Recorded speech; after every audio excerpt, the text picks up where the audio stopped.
Chapter 71. Supreme Lord Spring Frost. Li Changqiu had become like this immediately after uttering these 4 words. This meant that there was something fishy about these 4 words. Why did these 4 words have such power? It was only 4 words.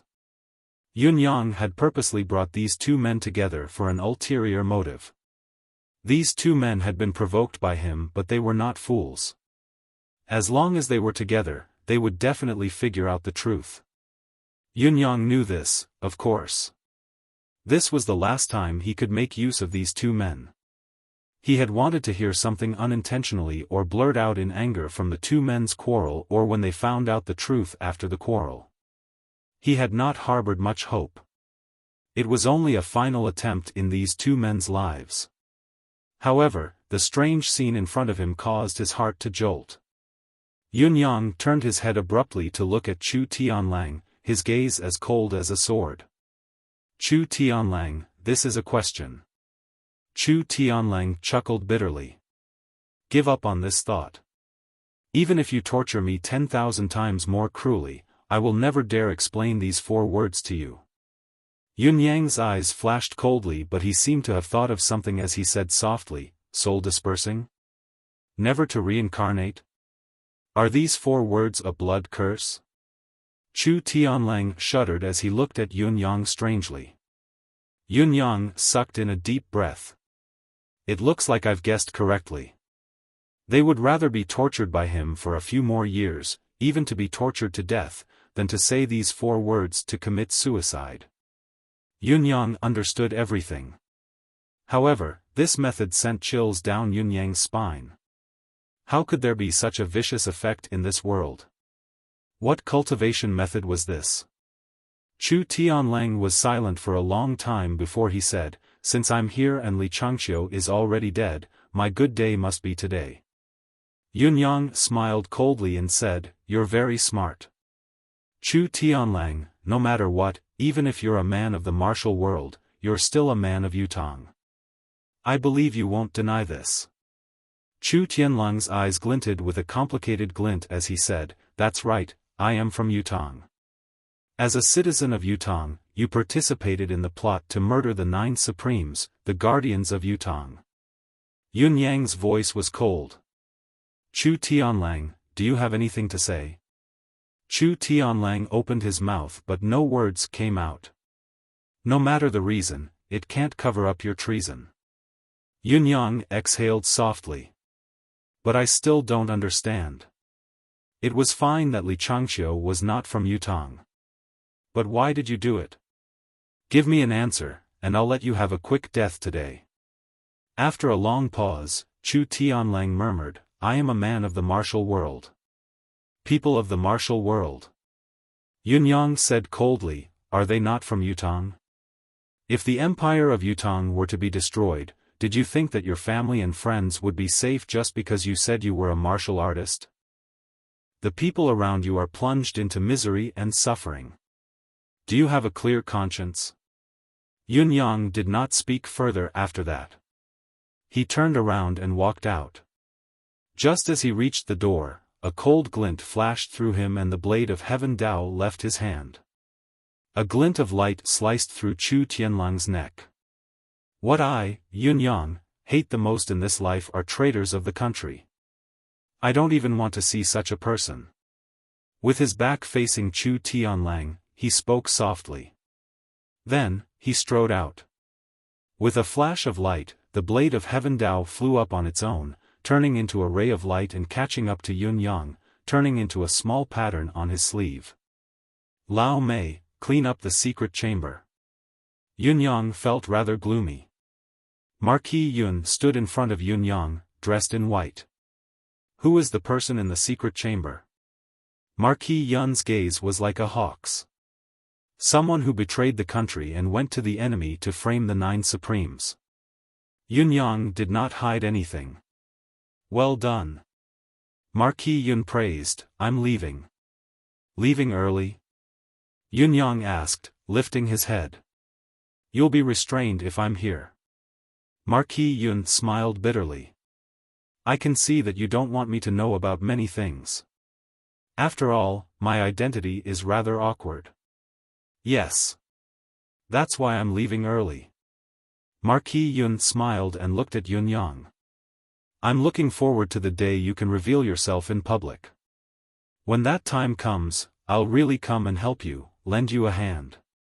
Yun Yang kept quiet for a moment and said, this day won't be too far away. He lifted his head to look at Marquis Yun and said, but if you hear of my death one day, you can come back immediately. You can also come back immediately, because Tiantang City will need you very much then. Marquis Yun's gaze froze. From these words, he could completely feel the immense pressure Yun Yang was currently under. He could also hear that Yun Yang had no confidence in the battle he was about to fight. Looking at Yun Yang, this frail youth, Marquis Yun could clearly feel his loneliness, his stubbornness, and his unflinching determination to face the world alone. He was like a child who had long been abandoned by the world. He was already covered in wounds, hurt by this world, yet he persistently wanted to plant flowers and plants in this filthy world. He tried his best to bloom the fragrance that belonged to him. Take care. Marquis Yun felt a lump in his throat. He forced a smile and said, a good person won't die so easily. A mocking smirk flashed across Yun Yang's face. A good person won't die easily?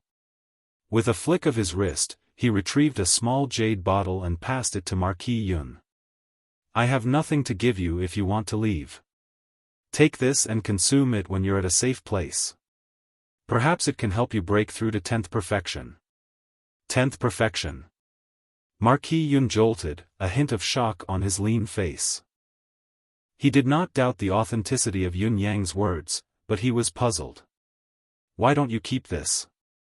Yun Yang looked afar and said, it's temporarily useless for me to consume it, but if you reach 10th perfection, it'll be a strong deterrent to the Empire of Yutang.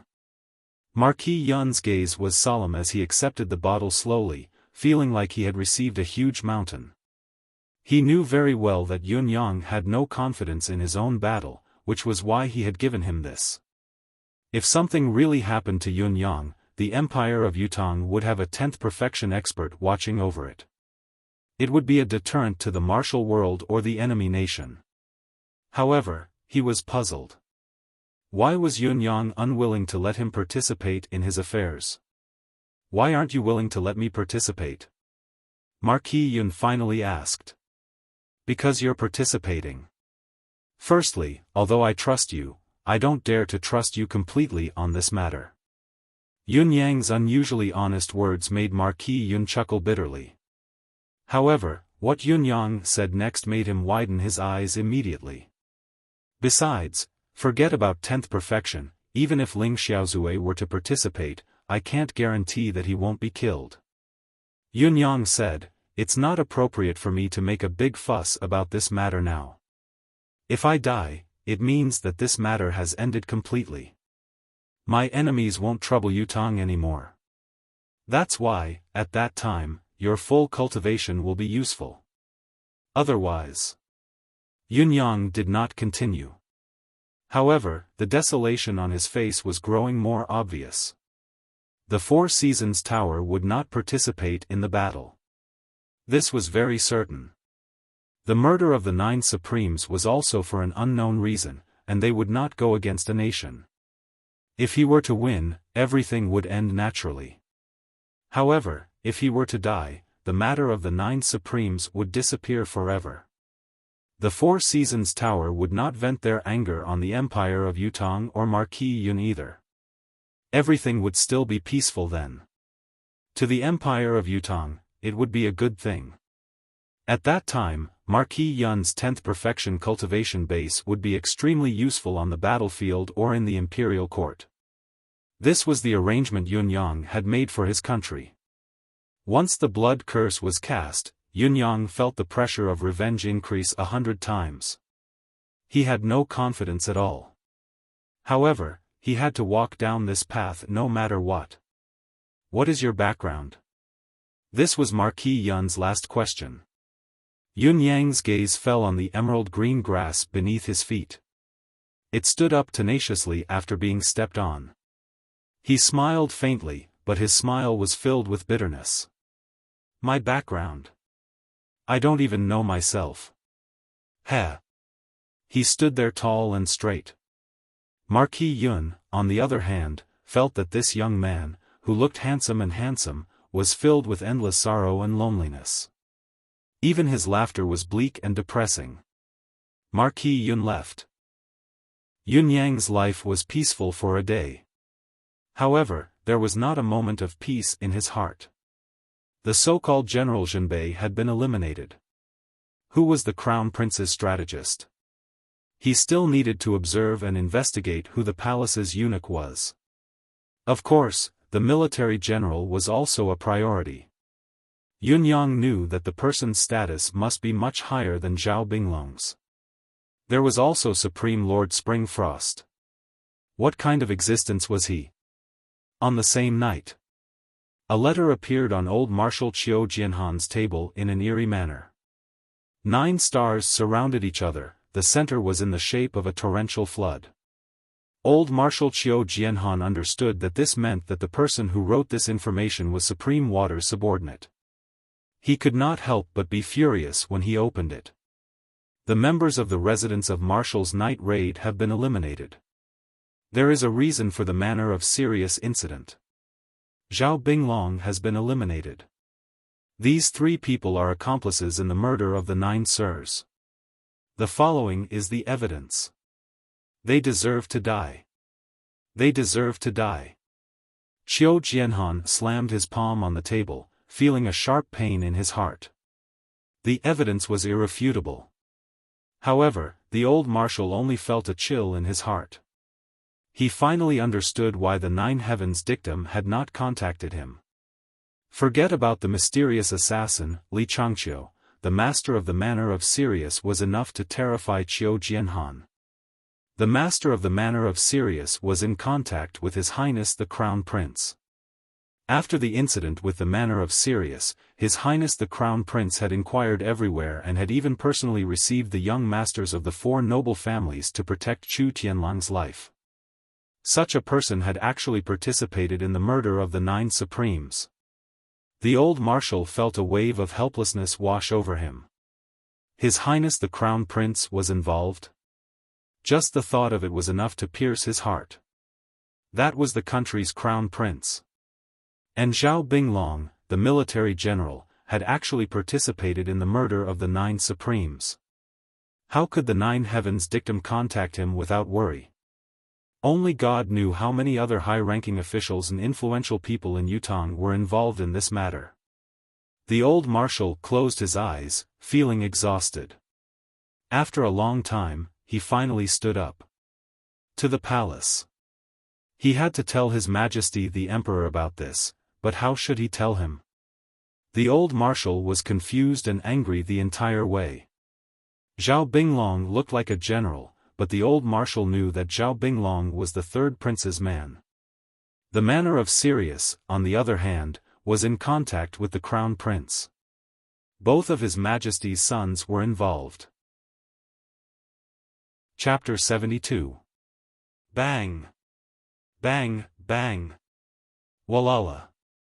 In His Majesty's royal study, countless items were smashed by the enraged emperor.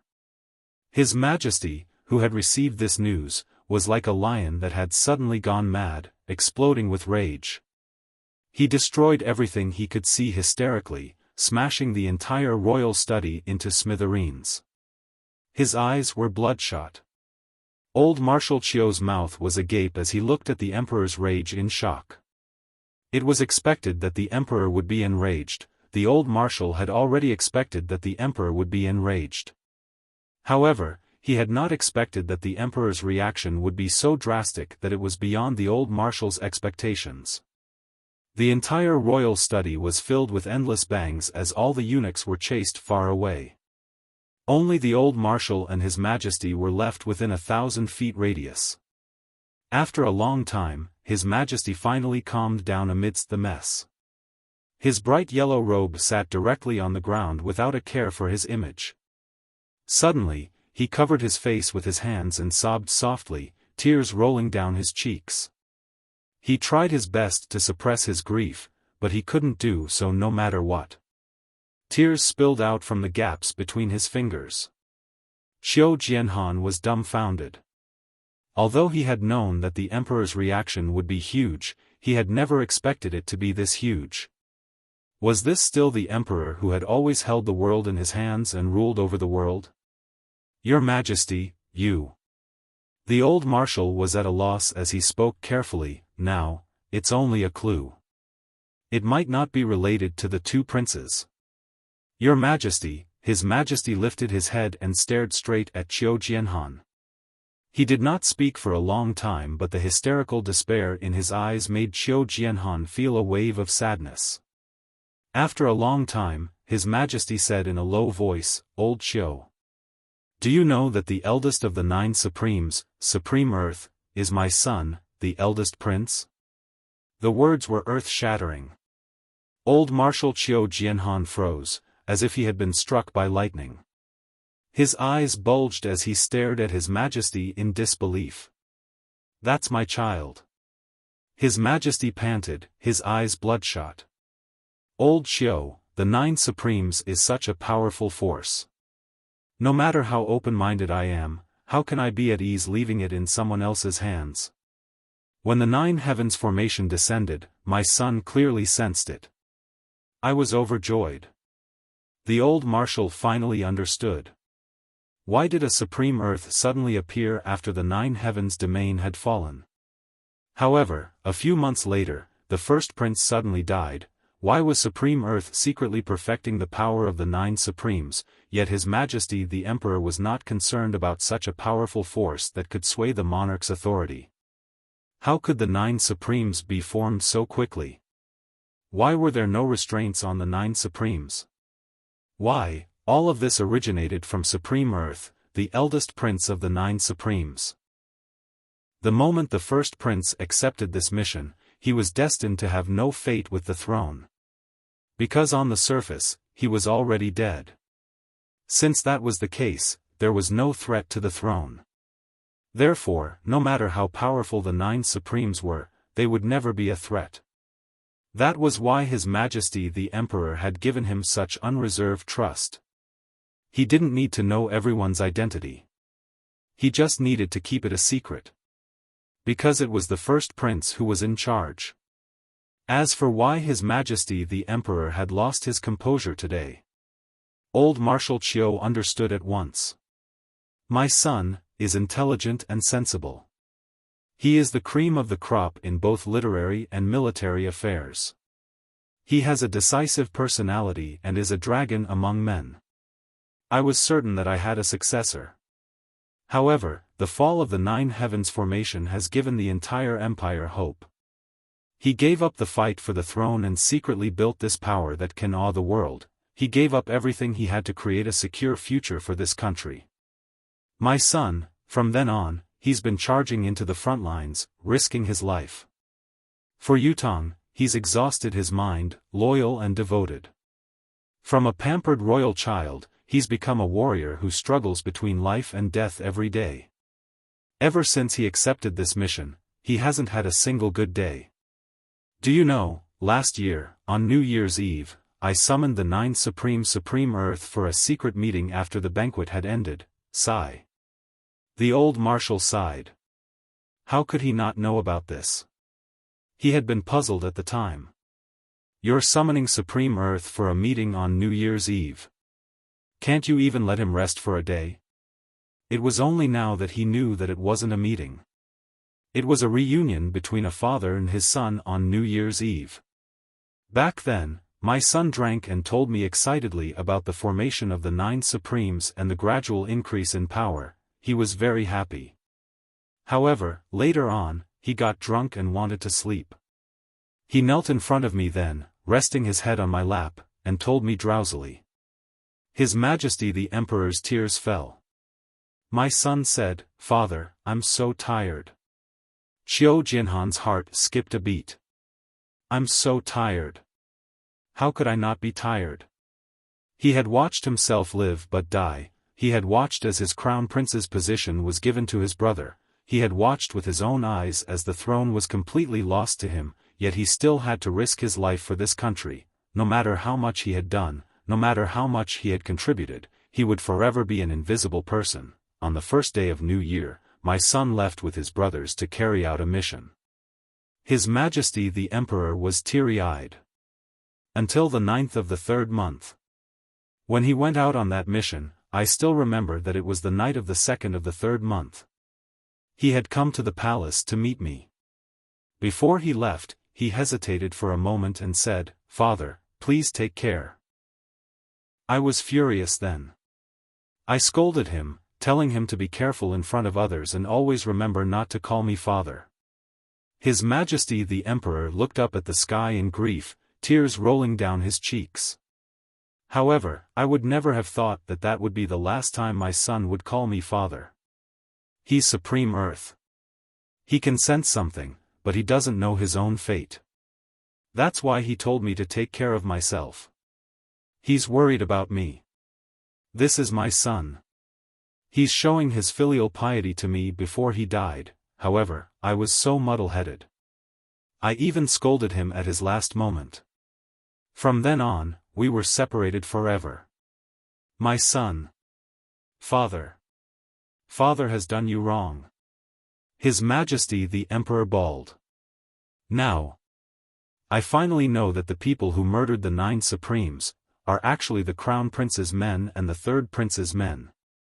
His Majesty the Emperor cried out in agony, suddenly spitting a mouthful of blood and fainting. Your Majesty. Imperial Physician. Summon the Imperial Physician. Someone come. His Majesty the Emperor had fainted after vomiting blood. Although he had woken up quickly, he was still dispirited. Old Marshal Xiao, who had entered the palace to discuss matters with His Majesty in the middle of the night, had become the target of criticism. What happened? Why did His Majesty suddenly faint? What did you say to His Majesty? Old Marshal Xiao was troubled, unable to speak his mind.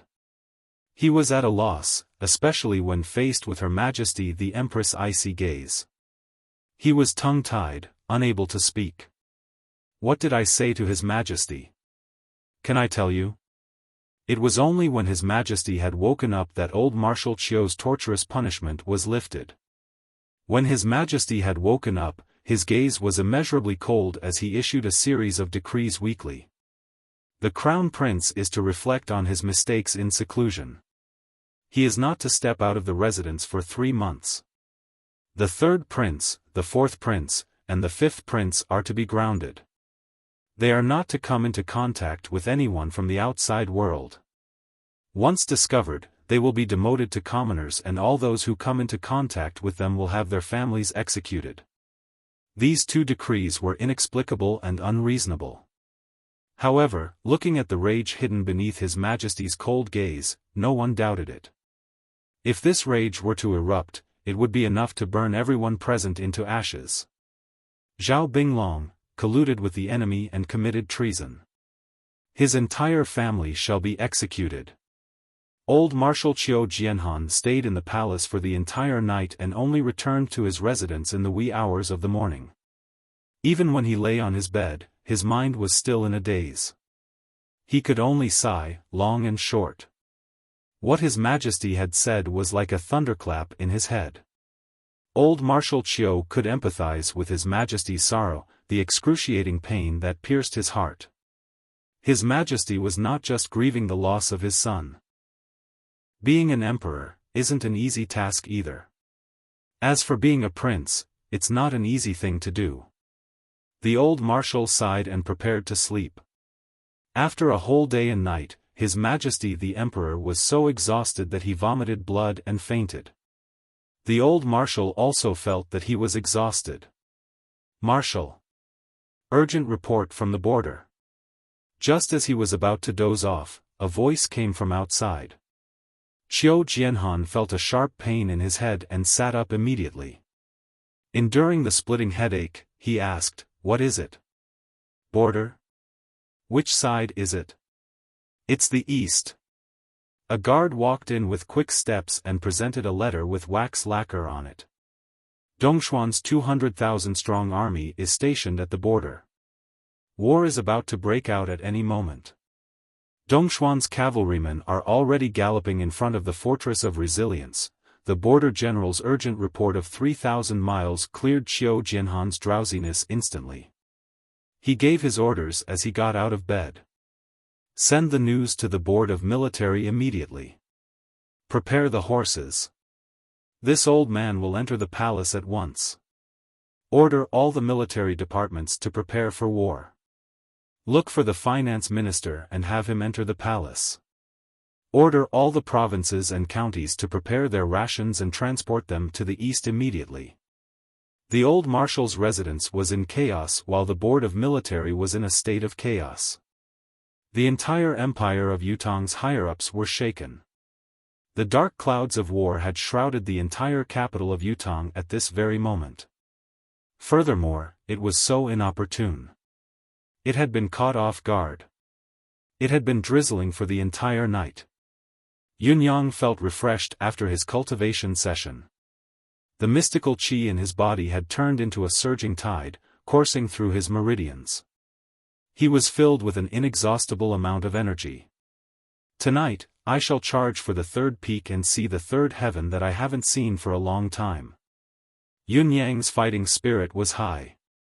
The few little ones who followed behind him had improved even faster. Now, the 4 Eclipse Panthers had all entered the 4th level, although their appearances had not changed at all. Outside the residence, the sounds of chaos and the incessant clatter of horses' hooves drifted into his ears. Yunyang was stunned, his gaze suddenly sharpening. Such a sound. It was too familiar. Usually, it would be an urgent report from the border. Was war coming again? Yunyang stood in front of the residence's door, watching the chaos outside. Suddenly, he was in a trance. In the past, he would have already received the notice and met up with his brothers at such a time. Before the imperial court could react, he and his men would be out of the city and on the road within an hour. They spurred their horses to gallop. Their clothes were as black as ink. Everyone was silent and didn't say a word. Everyone's eyes seemed to be able to see through the boundless scenery in front of them. They seemed to be able to see through the mountains and rivers on the road, and they seemed to be able to see the changes on the battlefield. Every time this happened, his eldest brother Supreme Earth's voice would ring in his ears. Pass all the intelligence to Supreme Cloud. Supreme Cloud, hurry up and come up with a plan. We don't have time for you. We can only execute it once you've thought of it along the way. Don't worry, eldest brother. He would always reply like this. The young, flamboyant voice said, this trip will be fraught with danger, but we must also kill a mountain of corpses. Return in triumph. Ha ha ha, ol, 9th is ambitious. Yunyang stood in front of the residence of Yun, his gaze bleak. Now that war has descended upon Yutong once again, I still want to gallop to the battlefield with all of you. Chapter 73. The capital was in chaos. In fact, Tiantang City had been in a state of chaos recently. Ji Ling and the other young ladies of the various families had been asking around for information about a certain person. The number of people who were sent out was uncountable. As for the spring, summer, autumn, and winter clans, all of them participated in this matter and helped in the search. In the end, even the people from the north, south, east, and west clans joined in. Of course, they were not only looking for Ji Ling's missing brother, they were also looking for Chu Tianlang or whoever had taken him away. Among the few young masters, there was also open strife and veiled strife. But strangely, they were clearly divided into 2 camps. Spring, summer, autumn, and winter were a group, north, south, east, west, and west were also played by themselves. Although they were fighting each other internally, the 2 groups did not interfere with each other's business. On the contrary, there was deep hostility. Even if they were walking together, they would ignore each other. Even if 2 people in one group were arguing, as long as there was a conflict, with someone in the other group, they would immediately point their guns at him. Now, the Shiman clan had the advantage in numbers. Ever since Shiman Wandai was assassinated, the Shiman clan had more than 100 people. Other than 10 people who escorted the coffin back, the rest of them remained in Tiantang City. Being killed by Chu Tianlang, this was obviously a pretense of temporary absolution. Therefore, it would take time to find out who the real culprit was. Regarding this matter, the Shiman clan displayed an appearance of stubbornly refusing to let go. In the process of the Shiman family's investigation, someone had suggested that the items that Shiman Wandai had lost in a bet, now that Shiman Wandai was dead, those items had to be retrieved. Shiman Wanli was rather moved by this. However, just as he was about to make his move, a few girls came together, led by Ji Ling, the new big sister. A round of mocking and ridicule. The Shiman clan can't afford to lose. He's dead, yet he wants to collect his gambling debt, and he even lost the bet. Why don't you go and ask for what your Shiman clan's ancestor lost 300 years ago? You can go and ask for the gambling debts of all the dead people of Shiman clan for more than 1,000 years. Then your Shiman clan will be rich. The entire world is yours. How shameless. Too shameless. If that sister marries into your Shiman clan, she will really have money to spend. The gambling debt of the ancestor's gambling loss can wait till the ancestor dies to collect it. I'm really fascinated. Even I want to marry into the Shiman family. Bah. His skin is really thick. TSK. The group of girls were eloquent, and they spoke one after another, causing the people of the Shiman clan to feel as if they were going to hang themselves. He had to beg for help to send these young ladies away. As for the matter of asking for Yun Yang's gambling debt, he would never mention it again. He really couldn't stand the stimulation. All of them were smart people. How could they not see that these sisters were here for Yun Yang? They were here to stand up for Yun Yang. If he really went to ask for it, these girls probably wouldn't just come here to mock him. This time, the Shiman clan had sent 2 elders to lead the team. The 2 old men were filled with frustration. Who exactly did that Shiman Wandai offend? Who did he gamble with? How could this be? The corners of Shiman Wanli's eyes twitched. He really didn't expect this dead brother of his to cause such a huge trouble. Yun Yang is from Tiantang City. He doesn't have much of a background. His father is only Marquis of Heavenly Clouds of Tiantang. Then how could it be like this? The 2 elders were puzzled. This Yun Yang is only good-looking, nothing else, someone said. That's right. One of the elders seemed to have come to a sudden realization as he said angrily, how can being good-looking be nothing? Don't you know that there's an ancient saying that girls love to be handsome? How can there be no reason for this incident today? The lips of the younger generation of the Shiman family twitched. Who would have thought that this third grandpa, who always had a face full of righteousness and awe-inspiring, was also a kindred spirit? Damn it, the saying girls love pretty looks was spread out from the brothels. It definitely couldn't be applied to this group of girls in front of him. Looks like third grandfather was also a romantic figure back in the day. One of them chuckled. F***ck off. Third grandfather's slap sent the fellow rolling on the ground. However, the quartet of spring, summer, autumn, and winter had indeed attracted countless gazes. Wherever they passed, they were the center of attention. They saw 3 young masters dressed in green, with bodyguards and pig heads, swaggering through the streets. Each of them was dressed in green from head to toe. There was even a piece of emerald green bamboo stuck on their green hats. Belts, shoes, scabbards were all green. Eldest young master Dong Tianlin was all smiles, dressed in white like snow, his hands behind his back as he walked alongside the 3 in green. For a moment, he looked like a crane among chickens. Although there were still injuries on his face, he had been allowed to treat them after winning the bet. Now, there were only slight scars. No matter where they went, Dong Tianling would start to point fingers before others could even comment. F***ck. Everyone, come and see, there are 3 people dressed in strange clothes here. Wahahaha, may I ask, brother, why are you dressed like this? The more people there were, the more Dong Tianling was ashamed to ask questions.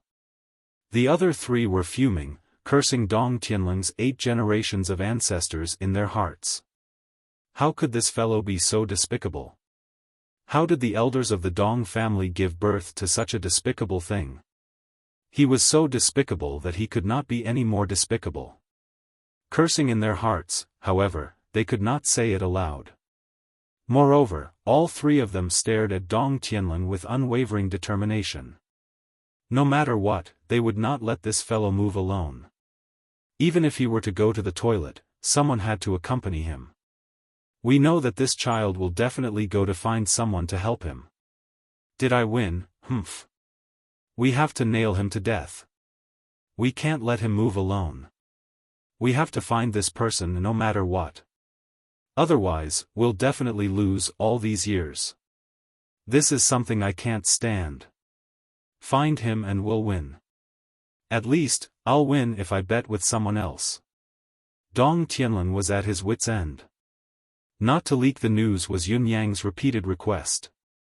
How could Dong Tianling dare to disobey? What if boss doesn't help me in the future? Dong Tianling was so anxious that he almost got hemorrhoids. However, under the strict guard of the 3 young masters, there was no chance for him to slip out. Even when he woke up and left the house in the middle of the night, someone would follow him immediately. What are you doing? I'm fine, just looking around. Are you done looking? Not yet.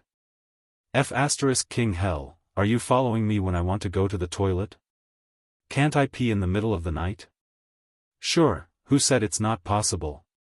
What a coincidence, I'm going too. Shall we go together? F***cku. Dong Tianling was frustrated. However, the 3 noble young masters were not tired of it. They tightened their grip even more. This fellow is despicable, but he doesn't have much patience. Let's keep an eye on him for a few more days. Yes. Let's work harder. We can't let our guard down at such a crucial time. These people were busy with their own things, none of them looking for Yun Yang. Naturally, Yun Yang was happy to be free. As far as he was concerned, if none of you guys came, then that would be easy. As for whether Dong Tianling would get a share of the bet, Yun Yang did not care at all. At this moment, Yun Yang and young Master Qin were walking together towards the Qin family's jade farm. The Qin family's jade wares were second to none in Tiantang City and the surrounding areas. Yun Yang also knew that most of the jade used by the royal descendants in the palace's inner court came from here as well. Yun Yang's excuse today was, "Young Master Qin, do you still remember what I told you last time?" "Of course I do. Now, I need to purchase a batch of high-quality jade from your jade farm." "Yes, it's a big batch." "Why? Can't I?" Yun Yang's gaze turned dangerous. "It's not that I can't." Young Master Qin stuttered, "It's just that, you know that my family's jade farm is exclusively for the royal family. It's fine if you want a small amount, but a huge batch, I see. You may leave." "Don't be like this, young Master Yun, you may leave, I'm not buying from your family anymore. From now on, we're no longer friends." Young Master Qin almost peed his pants. Young Master Yun, listen to me. There's nothing to say. What's there to say to someone like you who disregards my words? Young Master Yun, don't worry, I won't punish you too much. The last time you traded with the treasure house, you sent out so much fine jade. Moreover, you intercepted the royal family's special grade fine jade for your own personal gain. Moreover, you used first-grade jade to replace the special grade jade to present it to the royal family. I will definitely tell everyone about this. Don't worry. Young Master Yun. Young Master Qin was scared out of his wits as he knelt in front of Yun Yang. Young Master Yun, I'll definitely fulfill your request. Tell me how much jade to use. It's no problem, our jade farm will be fine. There's no need for that, I'm just saying. Why would I need so much jade? There are only 2 or 3 people in my family, I don't need it. You may leave. Young Master Yun, I was wrong. I was wrong. I was wrong, please forgive me, you didn't do anything wrong. You're loyal to the royal family and worthy of praise. I was wrong, I shouldn't have forced you. You may leave. Young Master Qin kept kowtowing. Young Master Yun, Young Master Yun. Be merciful, just treat me like a fart and let me go. I'll really die that way, what should I do then? You guys are for the royal family, no, Young Master Yun, as long as you say the word, I can make the decision. You can really make the decision? Really? Really? You won't lie to me? How would I dare, I still don't want to go. To be honest, your rejection just now has completely dispelled my interest in going. I really can't lift my spirits now. Don't. We won't take your money, that's not good. Good, very good. Very good. As long as young Master Yun is willing to grace us with your presence, the jade farm will be honored. Young Master Yun, please, let's go now. Let's go now. I still have something to do now, oh, young Master Yun, please do come. If you don't go, I won't be able to explain it to my family's ancestors. Alright, in order for you to explain it to your ancestors, Yun Yang walked forward amicably. The jade farm was right in front of him. Just as he walked over, he saw 2 palanquins stop in front of him. They were from the palace, coming to retrieve the jade stones. Young Master Qin paled at once. Could it be such a coincidence? Before he could figure out how to deal with this, a few horses came from the other side as well. The people from the residence of Crown Prince had arrived as well. Thud, thud, thud, as the horses galloped, the other prince's men also arrived. Young Master Qin was completely dumbfounded. Chapter 74. Let's go, why aren't you leaving? Yun Yang asked curiously from behind, are you going back on your word? No. Young Master Qin's face was already pale as he shivered in fear. How could I? Young Master Yun, please. After inviting Yun Yang in like he was serving his master, young Master Qin ran away like a rabbit that had been shot. He had to report this to his father quickly. If things went south, the entire Qin family would be gone. He could not afford to offend any of these people who had come. Yun Yang sat alone, sipping his tea. He was not in a hurry, a warm smile hanging on the corners of his lips. The young man looked like a jade, elegant and graceful, without a hint of impatience. The palace's jade was almost used up, they were going to buy it today. Yun Yang knew this, of course. The residences of the Crown Prince and the princes were running out of jade for rewards or other purposes. Besides, the Crown Prince and the princes were collectively grounded and could not leave the house, so they needed more items. What could he use to win them over or work for them if they could not leave the house? In this environment where jade was held in high esteem, there was naturally a need for this kind of jade. The Crown Prince's residence and the other princes' residences also began to rush to purchase the jades. It was also scheduled for today. Yun Yang knew all this, of course. If he did not know, he would not have come at this time. He sipped his tea quietly, his features elegant and his aura extraordinary. He was like a tranquil painting, stunning the maids beside him. What a quiet, handsome man. They had no idea that this quiet, handsome man was planning countless earth-shattering things. Today, in this jade farm, this quiet young Master Yun was going to stir up a storm. Not long after, young Master Qin ran over with sweat all over his forehead. Young Master Yun, my apologies, I've kept you waiting. It's all right. Yunyang was gentle. Shall we go pick the jade now? This. Young Master Qin looked pained. The people from the palace and the princes are choosing now. Young Master Yun, do you mean to let me choose after they've finished picking? Yunyang asked with a grin in your eyes, do you think I like to eat leftovers so much? No. No. Young Master Qin's face was like a bitter gourd. What I mean is. You mean, let's have some fun together? Yunyang had already stood up and was walking out. Let me see what the royal demeanor is, the son of an imperial family. No. Young Master Qin's face was so conflicted that wrinkles were about to appear. What my father means is. Young Master Yun, please don't be impatient. After a while, we'll go straight to my family's secret treasure vault. The items there are the treasures of my family for generations. They're definitely good stuff, much better than those so-called special, great items outside. This was the bottom line.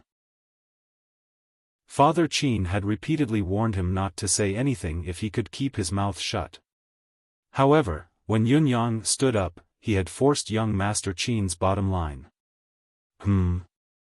Yunyang stroked his chin and looked at young Master Qin suspiciously, asking slowly, really? Really? It's absolutely true.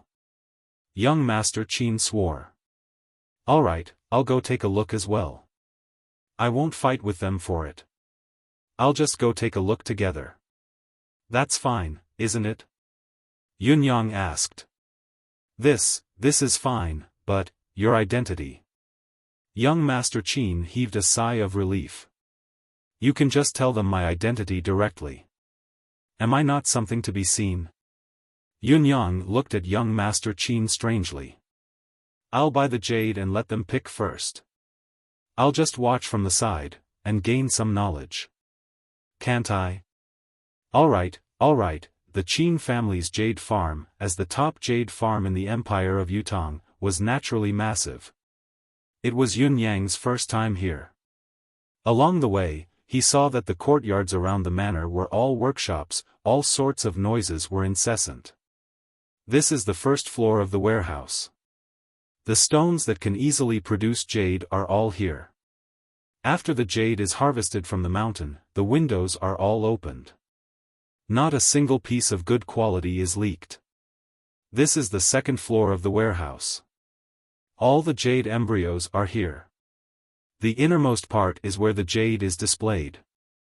As they walked, young Master Qin introduced the place. Once they entered, Yunyang felt Emmy in his subconscious become excited. Even its leaves, stems, and vines were wriggling madly. A soft and tender thought kept urging Yunyang. There's good stuff. There's a lot of good stuff. Quick, let me eat it. I want to eat it. Wah, there's good stuff. Yunyang could not take it anymore. With a dark expression, he hollered, shut up.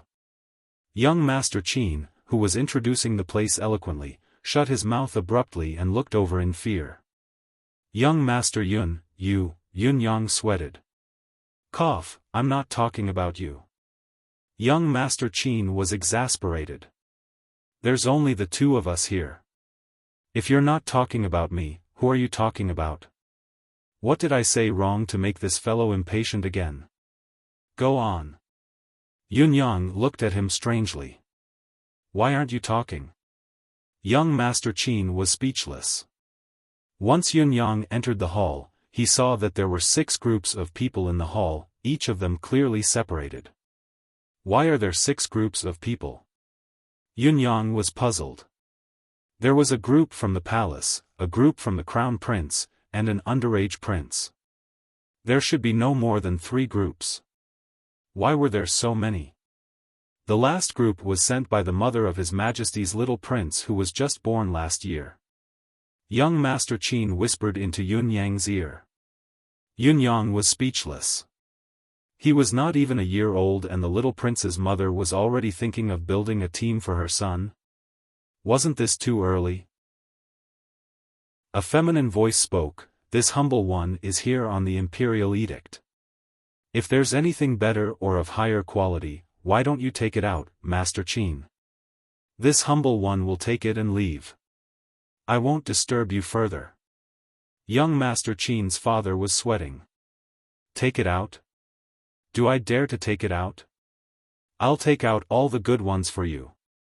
It's fine if you leave after you're done choosing, but where am I going to find the rest if they want the same quality as you? Which one of the remaining few is to be trifled with? In spite of this, Master Qin was used to dealing with such situations. If that's the case, Eunuch Wu, why don't we go to the third floor together? The entire third floor is filled with high-quality jade. Master Qin put on a straight face. It's enough for all of you. Very well. Eunuch Wu's voice was feminine. The 4 young eunuchs he brought with him were all handsome. He patted the head of one of the young eunuchs and touched his neck, saying, "If that's the case, please." Just as he was about to move, his eyes suddenly turned to the side and he saw Yunyang unexpectedly. His pair of eyes glowed with passion. He did not leave but walked over passionately. With a hint of reservation and passion, he asked softly, "Who is this young master? You're so handsome. This humble one likes such looks." The way he looked at Yunyang was like a pervert who had seen a naked beauty. He was drooling. Without a second thought, Yunyang flung a huge slap across the man's face. Even if nothing had happened, Yunyang would have wanted to find out more about this fellow's background. Now that this fellow had come up to him so disgustingly, how could Yunyang hold back? Slap. A loud bang resounded. That's right, a slap to the face actually caused a loud explosion. Eunuch Wu's body flew up like a broken sack, spinning 7 to 8 times in the air before he landed on the ground. He flew out like a spinning top and crashed into the crowd of His Highness the Crown Prince's men with a loud bang, knocking 2 of them down. When he opened his mouth, he spat out a mouthful of blood along with 7 to 8 teeth. His gums were almost knocked out by Yunyang. Big! How dare you! A young eunuch screamed. It was chaos in the hall. Yunyang stepped forward but the leader of the Crown Prince's men was obviously an expert. With a sidestep, he blocked Yunyang's way. How dare you! Do you know the law of the land, committing murder in public? Yunyang snorted. With a flick of his hand, a sword fell to the ground with a hum. On the bright yellow hilt, 16 words were clearly divided into 2 lines, Sword of Mountains and Rivers, as if the emperor himself had arrived, supervising the officials, behead first and report later. The guard from the Crown Prince's residence narrowed his eyes. It's the Sword of Mountains and Rivers that His Majesty has bestowed upon Marquis Yun. Back then, His Majesty had bestowed the Sword of Mountains and Rivers to Marquis Yun with the intention of beheading the incapable ruler and beheading the treacherous officials. However, Marquis Yun had refused to accept it, so it had been changed to these 16 words. I can't hit him? Yunyang asked coldly. You can, you can. The man paled and took 2 steps back. Yunyang leaped up and started punching and kicking Eunuch Wu on the ground. In just a moment, he was beaten beyond recognition. His cries on the ground grew louder and louder, but they gradually weakened. Young Master Yun. Young Master Qin came to stop him with a pale face. Don't hit him anymore, he'll die. So what if I beat him to death? Yunyang said angrily. In the end, he even kicked 3 to 4 times as he was pulled away by the crowd, scratching his arm. I'm so disgusted. Look at the goosebumps on my arm. The crowd looked at each other. Just because of one sentence, he had beaten up the person sent by the palace's inner court to this state? Such guts, there was no one else like him. When Yunyang had struck, he had prepared countless tricks to defend himself. If this fellow was the Four Seasons Tower's spy, he would not be someone to be trifled with. He would definitely be an expert, there was no doubt about it. Feng Maofei had to be prepared to strike if necessary. However, he had not expected to be dealt with a single slap. Even Yun Yang had been a little dumbfounded. It seemed that this fellow was not. Since this was not the case, was the one on the Crown Prince's side? Yun Yang lifted his head, panting heavily. Suddenly, he lifted his head to look at the leader on the Crown Prince's side. What? Why are you looking at me? Are you unhappy? The man was speechless. I didn't do anything. Why are you suddenly coming for me? You're holding the sword that His Majesty has bestowed upon you to act first and report later. What else can I say? What's your name? Yun Yang looked like he was being unreasonable. Tell me your name. This humble one is Han Wufei. The man was annoyed and said with a cold expression, although this humble one works for the Crown Prince's residence, I'm not an official. Young Master Yun, what do you mean by this? Bullsh *T. Yun Yang said angrily, all lands under the heavens belong to the king. Those who lead the land are the king's servants. Why, do you feel wronged because you're not an official? Where did this come from? Han Wufei felt like his stomach was about to explode from anger. He had never seen someone so unreasonable. The rest of you, tell me your names as well. Yun Yang looked at the other leaders. If I'm ambushed when I walk at night, after memorizing everyone's names, Yun Yang sheathed his sword slowly and said to Han Wufei with a tilt of his head, Han Wufei, behave yourself. Be more careful in the future. She slowly rolled her eyes and left. Now that he knew the names, he had a direction to investigate. He was satisfied, but Han Wufei, who was behind him, was fuming. This was truly an undeserved calamity. Eunuch Wu in the palace had some unique hobbies. Everyone knew this. And today, it was indeed this Eunuch Wu who was blind and provoked someone he should not have provoked. Everyone knew this too. Then, Yun Yang would not be able to tolerate such humiliation and would explode in rage. The problem was, did all of this have anything to do with me, Han Wufei? What did it have to do with me? Why did it have to come back to me in the end? He even told me to behave myself before he left and to be more careful in the future. Those who did not know better would have thought that he had offended some local thug. Chapter 75. Young Master Qin's gaze towards Yun Yang was filled with admiration. Too ferocious. He had never seen anything like this. He had truly learned something new today. Yun Yang also felt that he had been too ferocious today, and a little despicable. Yun Yang felt that if he had not met Dong Tianlong, he would not have used such a despicable reason and method. It was too violent, it did not display the demeanor of a wise man. I must cut ties with that despicable person in the future. I've been infected for no reason. Yun Yang made up his mind. Why are you looking at me? Is there something on my face? Yun Yang looked at young Master Qin. No. Young Master Yun, you're too ferocious today. Simply. Young Master Qin's words flowed like a river as he flattered Yun Yang. Yun Yang was beaming from the flattery.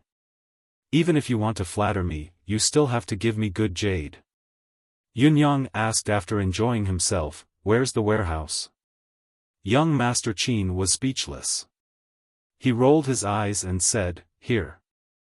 I knew you couldn't forget your jade. I can forget it, I can leave now. Yun Yang was unperturbed. Sir. Big brother. Young Master Qin was shocked, his face pale. Please don't. After opening 17 to 18 locks, they finally entered a small warehouse. Inside, there were boxes made of fine jade. They were neatly arranged. Once inside, Emmy was even more excited. This is great. Yun Yang's eyes shone. I want them all. With a plop, young Master Qin fell to the ground. "Big brother, please spare me.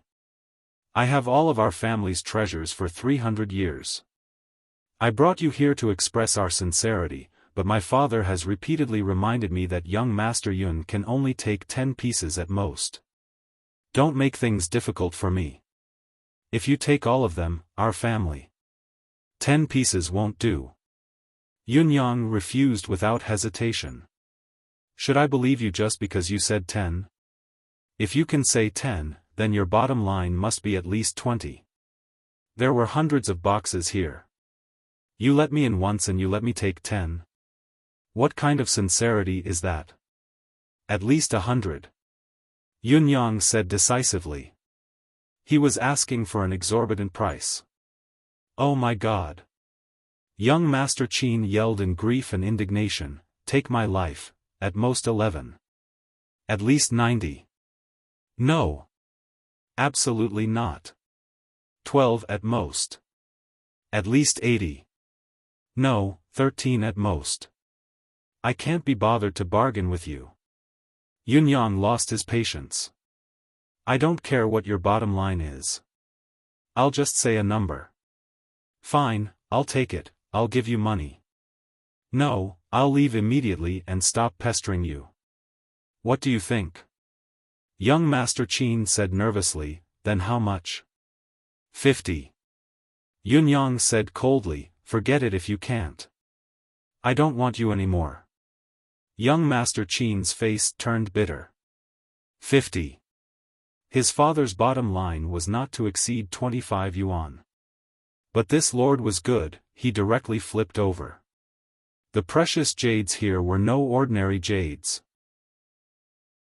Every single one of them was a priceless treasure that could be used to create life-extending jades.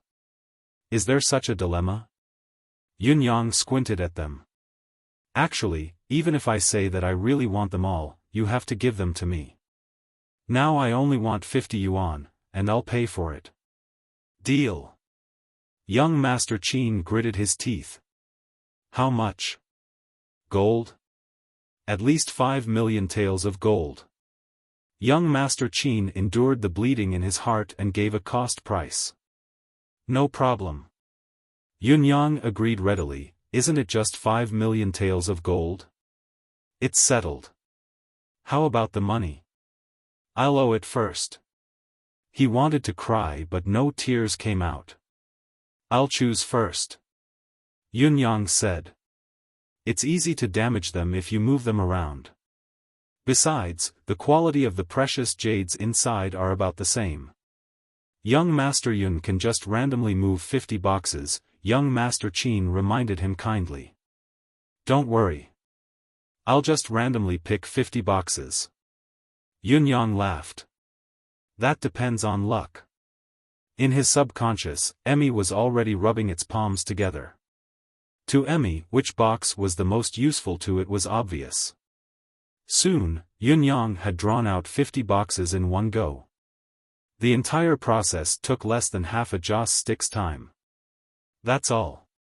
Yunyang said, "If you pick and choose, you won't be able to explain to your family." Young Master Qin was moved to tears. Young Master Yun is generous. Finding the Four Seasons Towers trader was only one of the most important objectives of Yunyang's visit this time, the other was to find nourishment for Emmy. Ever since he found out that Emmy had an unusual need for precious jades, Yunyang had set his sights on the Qin family. In the entire Tiantang city, only the Qin family could have such a large reserve of precious jades. Therefore, he had rushed here when everyone else had arrived. It was to enter this secret chamber. However, he would not go overboard. Since he had said that he would take 50 boxes, he meant it.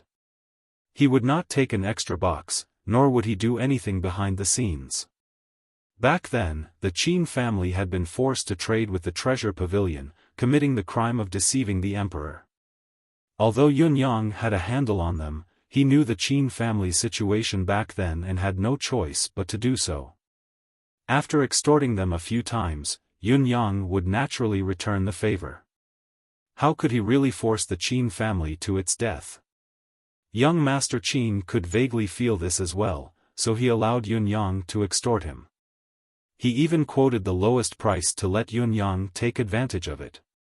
He knew that Yun Yang would never take advantage of others for free, even if he did not say it out loud. It was fine as long as everyone was aware of this.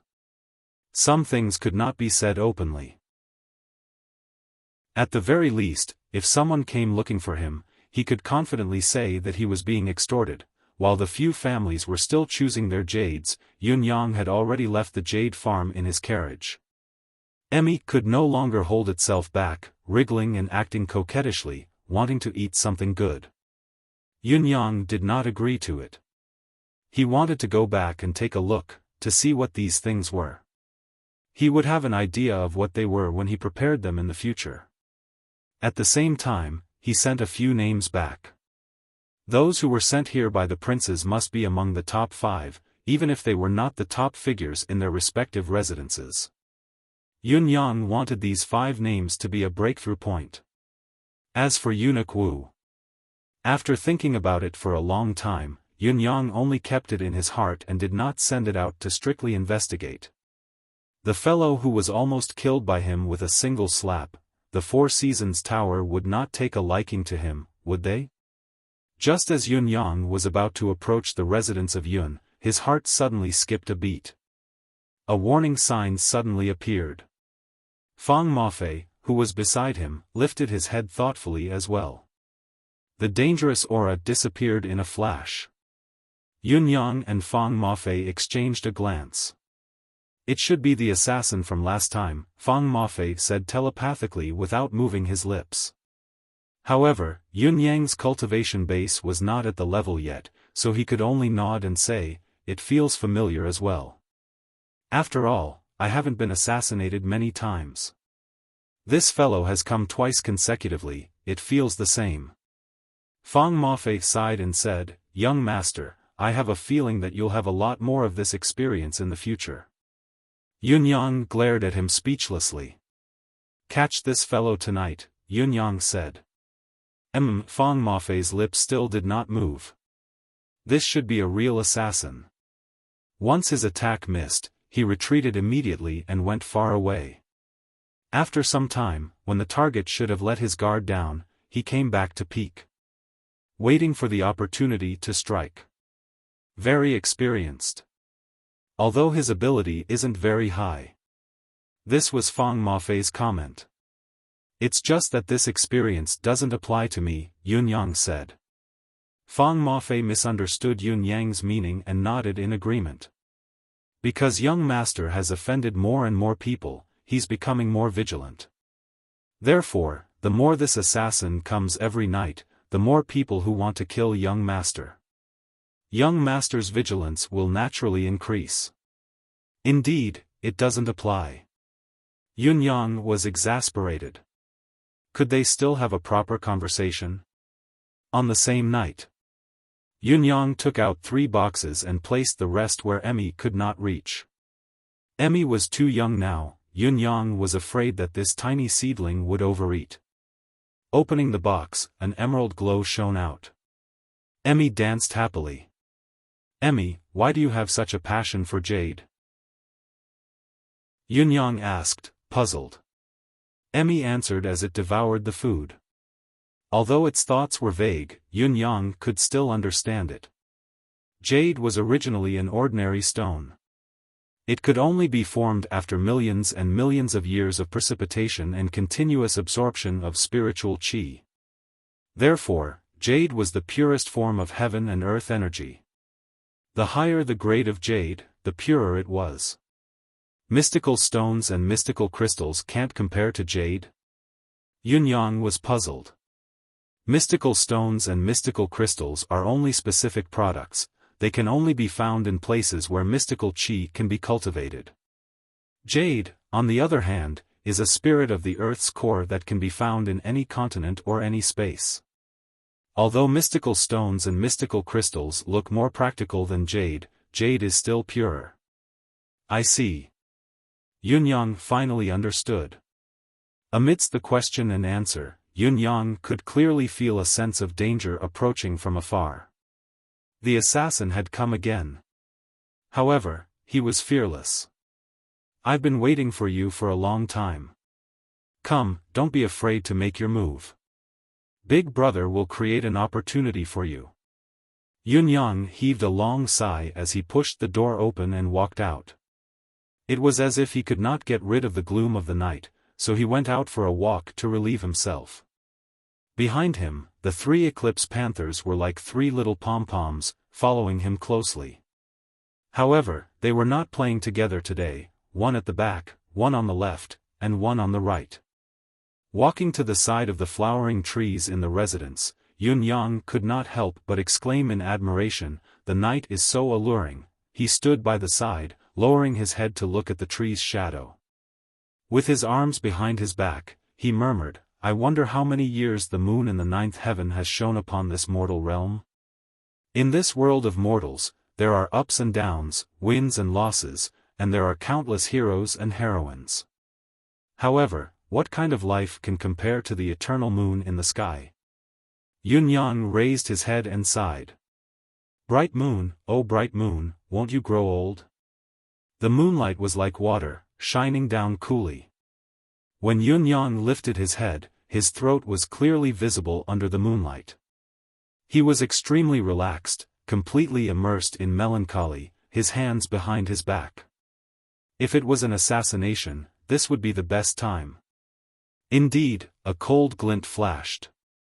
A gust of cold air shot towards him from the roof of a house 100 feet away from the wall. It was soundless and extremely fast, but there was not even the slightest sound of breaking air. The cold glint had just appeared when it was already right in front of Yunyang's throat.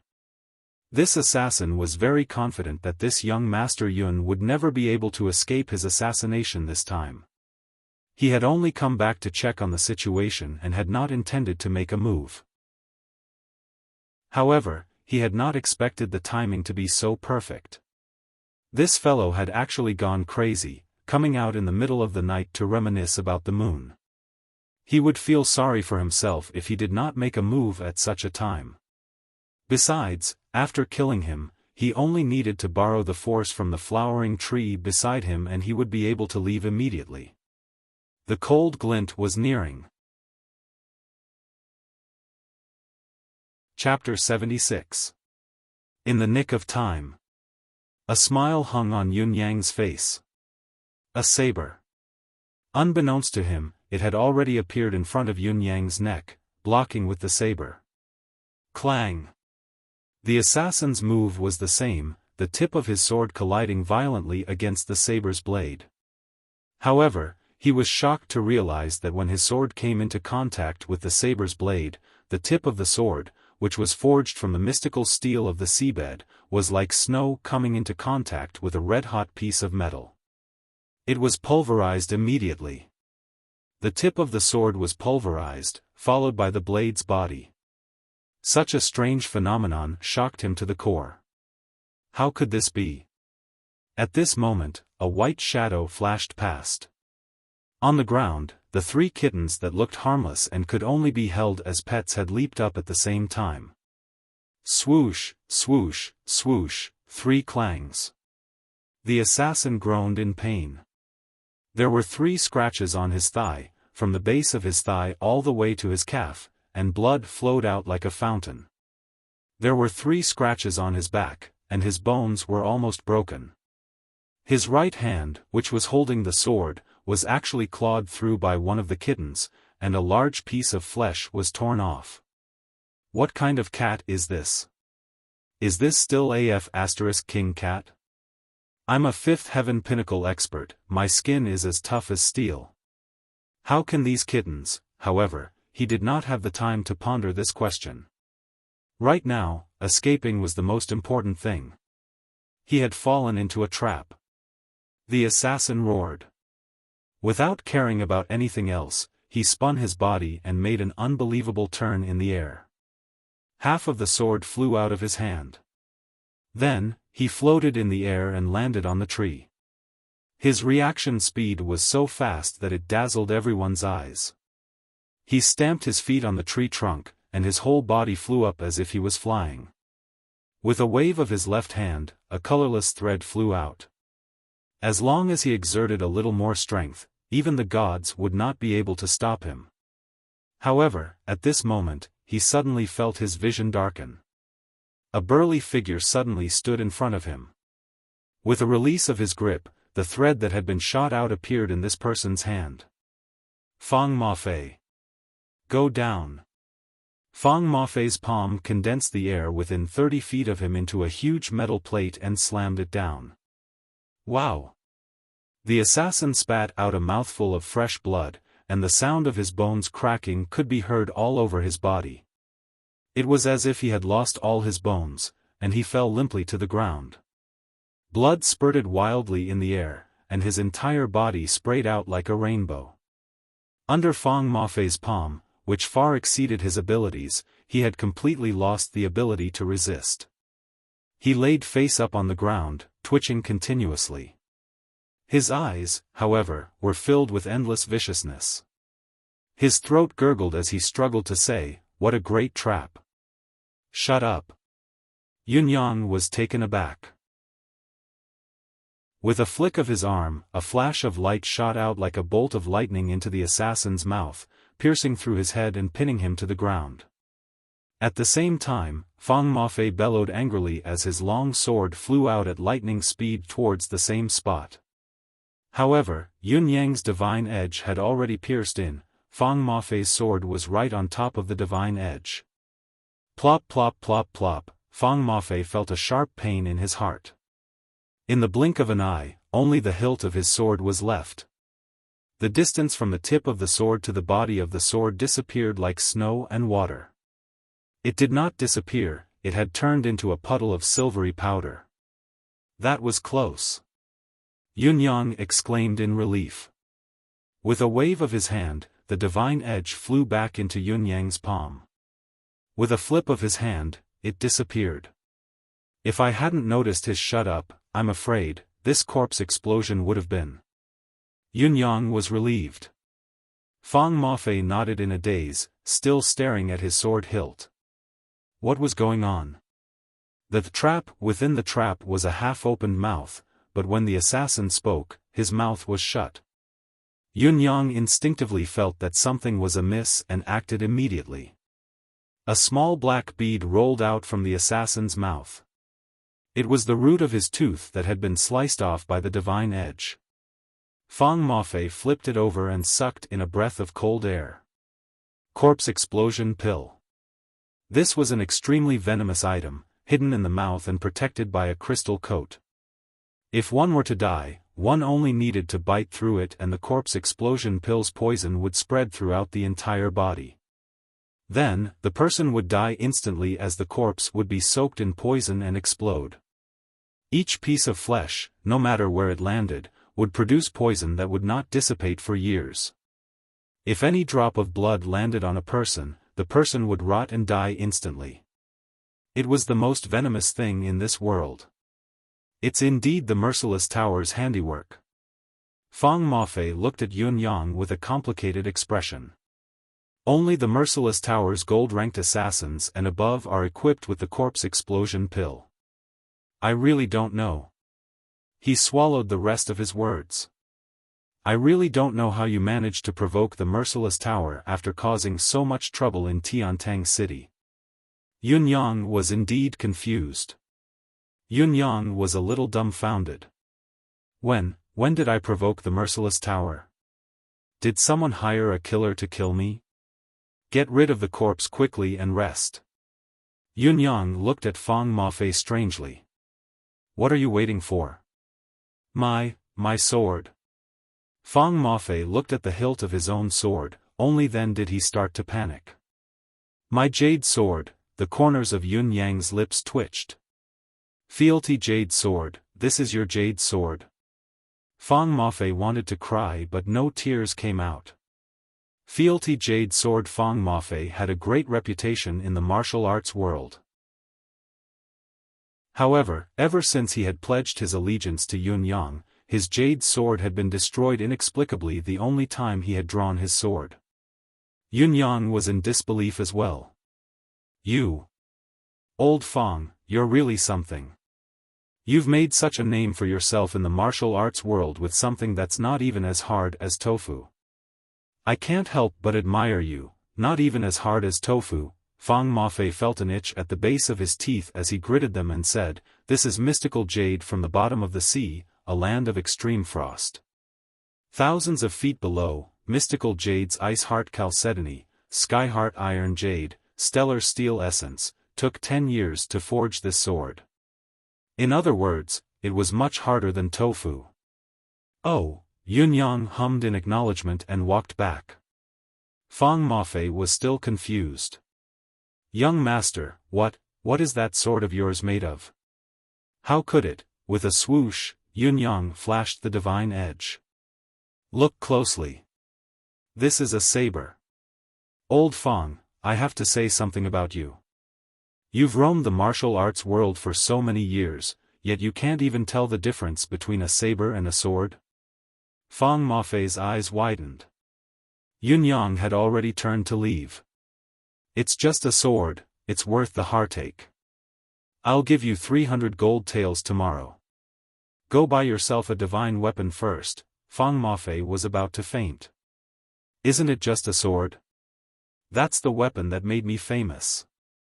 Also, is 300 gold taels a lot?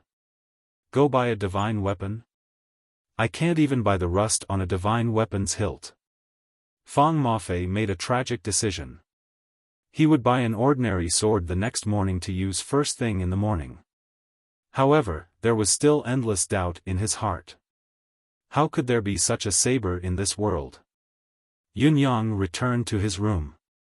Drawing 3 names in the air with his fingers, he tilted his head and pondered for a while. These 3 names were the people he thought would hire assassins to kill him. Of course, they were, until now. Yunyang enjoyed his meal, even though it was already midnight. However, he was hungry.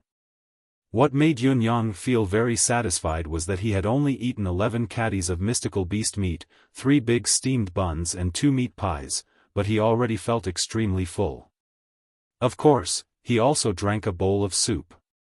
"My appetite has decreased." Yunyang was pleased. If this continued, it would not take more than a month for him to recover to a normal person's standard. Yunyang really did not want to eat too much. It was too different. After the joy, Yunyang began to think, who should I find trouble with tomorrow?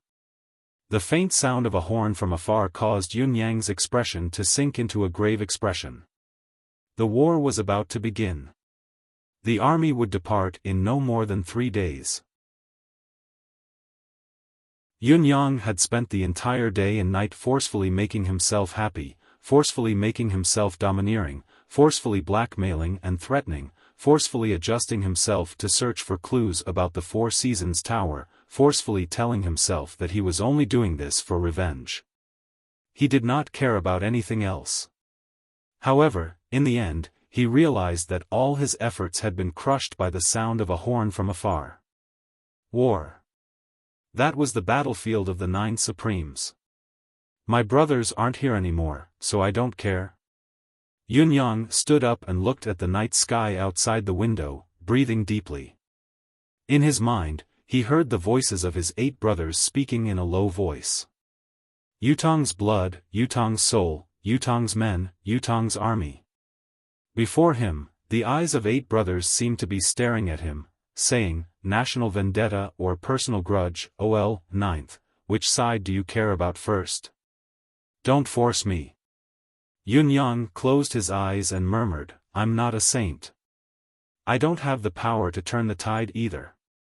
I don't want to fight with my life on the line just to protect a bunch of people who want to kill me with everything they have. I don't want to fight with my life on the line and let these people bully my family after I die. I don't want to die in battle and let my brothers be wronged. I don't want to, I don't want to, I don't want to. I'm really not a saint. Yunyang kept repeating this to himself. However, in the end, he slammed his head on the table and moaned in agony. Tomorrow at noon, I shall enter the residence of Supremes. Finally, it was time to face everything. Finally, he still had to face the bloody cruelty, he still had to unravel the scar in his heart. I don't want to. I want to go after I take my revenge. Yunyang laid on the table quietly, as if he had fallen asleep, not moving at all. However, he had not slept at all. He had been lying there the entire time. He was only waiting for dawn to come. He could feel that there were 8 pairs of eyes looking at him tenderly, there were warm smiles in their gazes, as well as a soaring desire to fight. OL 9th, we are Yutong's 9 Supremes. First there was Yutong, then the 9 Supremes. Not for the world, but for the people. First avenge the nation, then avenge the family. Yunyang's body is the soul of the 9 Supremes. OL 9th, go. For the sake of our homeland, for the sake of not being bullied. Dawn. Lao Mei and Fang Mafei had woken up to cultivate facing the morning sun, but why was it so quiet today? If it had been in the past, their young master would have already come out to exercise, absorb the spiritual qi of heaven and earth, and pluck the essence of dawn. Why was there no movement at all today? Both of them exchanged glances. Fang Mafei shook his head. Lao Mei sighed and walked to Yunyang's door, knocking lightly. There was no response. Tilting his head to listen, his expression changed immediately. With a push of his shoulder, he pushed the door open and rushed in. There was no one in Yunyang's room. There was a note on the table. I'm fine, I'll be back late. Young master, where did you go? Chapter 77. Yunyang's purple robe fluttered in the wind. When he stepped out of the door, he felt a heavy weight on his shoulders. He had decided to go to the residence of 9 Supremes. Ever since the 9th day of the 3rd month last year, he had been repelled by this place. Each time he was near the residence of 9 Supremes, he would feel ashamed to face his elder brothers. What are you doing here when your revenge has not been avenged? Yunyang walked forward with a heavy heart. Just as he turned a corner, he met a group of people head-on. Both parties were stunned at the same time. It was Ji Ling. The person walking at the front was Ji Ling. She wore a light purple veil over her face and a long green dress. The color of her clothes was plain, but the ethereal aura she exuded when they first met was overwhelming. There were 5 or 6 young ladies by her side, and every single one of them had extraordinary looks, bright eyes, graceful figures, and peerless elegance. Then, there were some guards, maids, and guards. There were hundreds of them. Seeing Yunyang walking over, deep in thought, the eyes of these girls shone brightly. Amidst the morning mist, a youth dressed in purple walked over slowly. He was handsome and elegant, but there was a hint of melancholy in his light robe. The scene was like a painting. Even the misty morning mist seemed to have become ethereal and beautiful. It's you. Ji Ling's gaze was complicated. Where are you going? Yunyang replied, what about you? Where are you going so early in the morning? When the other girls heard the conversation between the two, their eyes suddenly lit up. They looked at them with a smile that wasn't a smile, but they didn't say anything. Ji Ling's gaze dimmed for a moment before she smiled and said, of course I'm leaving the city since I'm heading in this direction so early in the morning. Yunyang was surprised. Isn't the shortcut on the opposite street? Ji Ling was stunned. She retorted angrily, why do you care?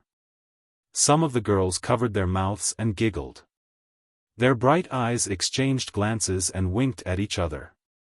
Although they did not speak, it actually gave off a feeling that they were chattering non-stop. No wonder this girl refused to take the shortcut and insisted on leaving the city. So that was it. Ji Ling's heart was filled with embarrassment. She really did not want to see Yunyang again. It was just that she was about to leave the city, but she had somehow insisted on passing by Yunyang's door. However, he did not expect to meet this guy so early in the game. You're leaving? Yunyang asked in realization. Ji Ling's anger dissipated as she nodded lightly. I just received news that a young Master Ling Feng has appeared in Tiannan. He looks like my brother. We should all go and take a look. His voice was very low and filled with an indescribable emotion. Yun Yang's heart skipped a beat as he said calmly, Tiannan. So far away. Ji Ling replied, yes, it's so far away. Yun Yang said calmly, the journey to Tiannan is 75,000 miles. Take care, Mississippi. Ji Ling lowered her eyes and replied, I will, and so will you. Yun Yang nodded. For a moment, both of them were speechless. A faint sense of melancholy was gradually growing and spreading. Ji Ling's eyelids drooped as she felt her heart grow increasingly bitter. You also know that 75,000 li. You also know that it's a long journey. But do you know that the chances of me coming back are very, very slim once I leave? Do you know that the chances of us meeting again will be very slim once I leave? A woman who was obviously a little older, with a hint of worry between her brows, took a serious look at Ji Ling and then at Yun Yang. Suddenly, she rolled her eyes and said, yes, Sister Ling, after leaving Tiantang City this time, I really don't know if she'll ever come back here again in this lifetime. As she spoke, she watched Yun Yang's expression. Yun Yang said softly, yes, from now on, the mountains are high and the rivers are far away, we can only meet in the martial world. The girl in white frowned, thinking to herself, why is this child so insensitive? She was a little angry, but looking at Ji Ling's pitiful expression in the morning breeze, her heart softened and she said, we're about to reach the ends of the earth. Does this young master not have anything to say? Yun Yang was taken aback. Say what? Gritting her teeth, the girl said, we've known each other for a while, we should leave some traces in our lives.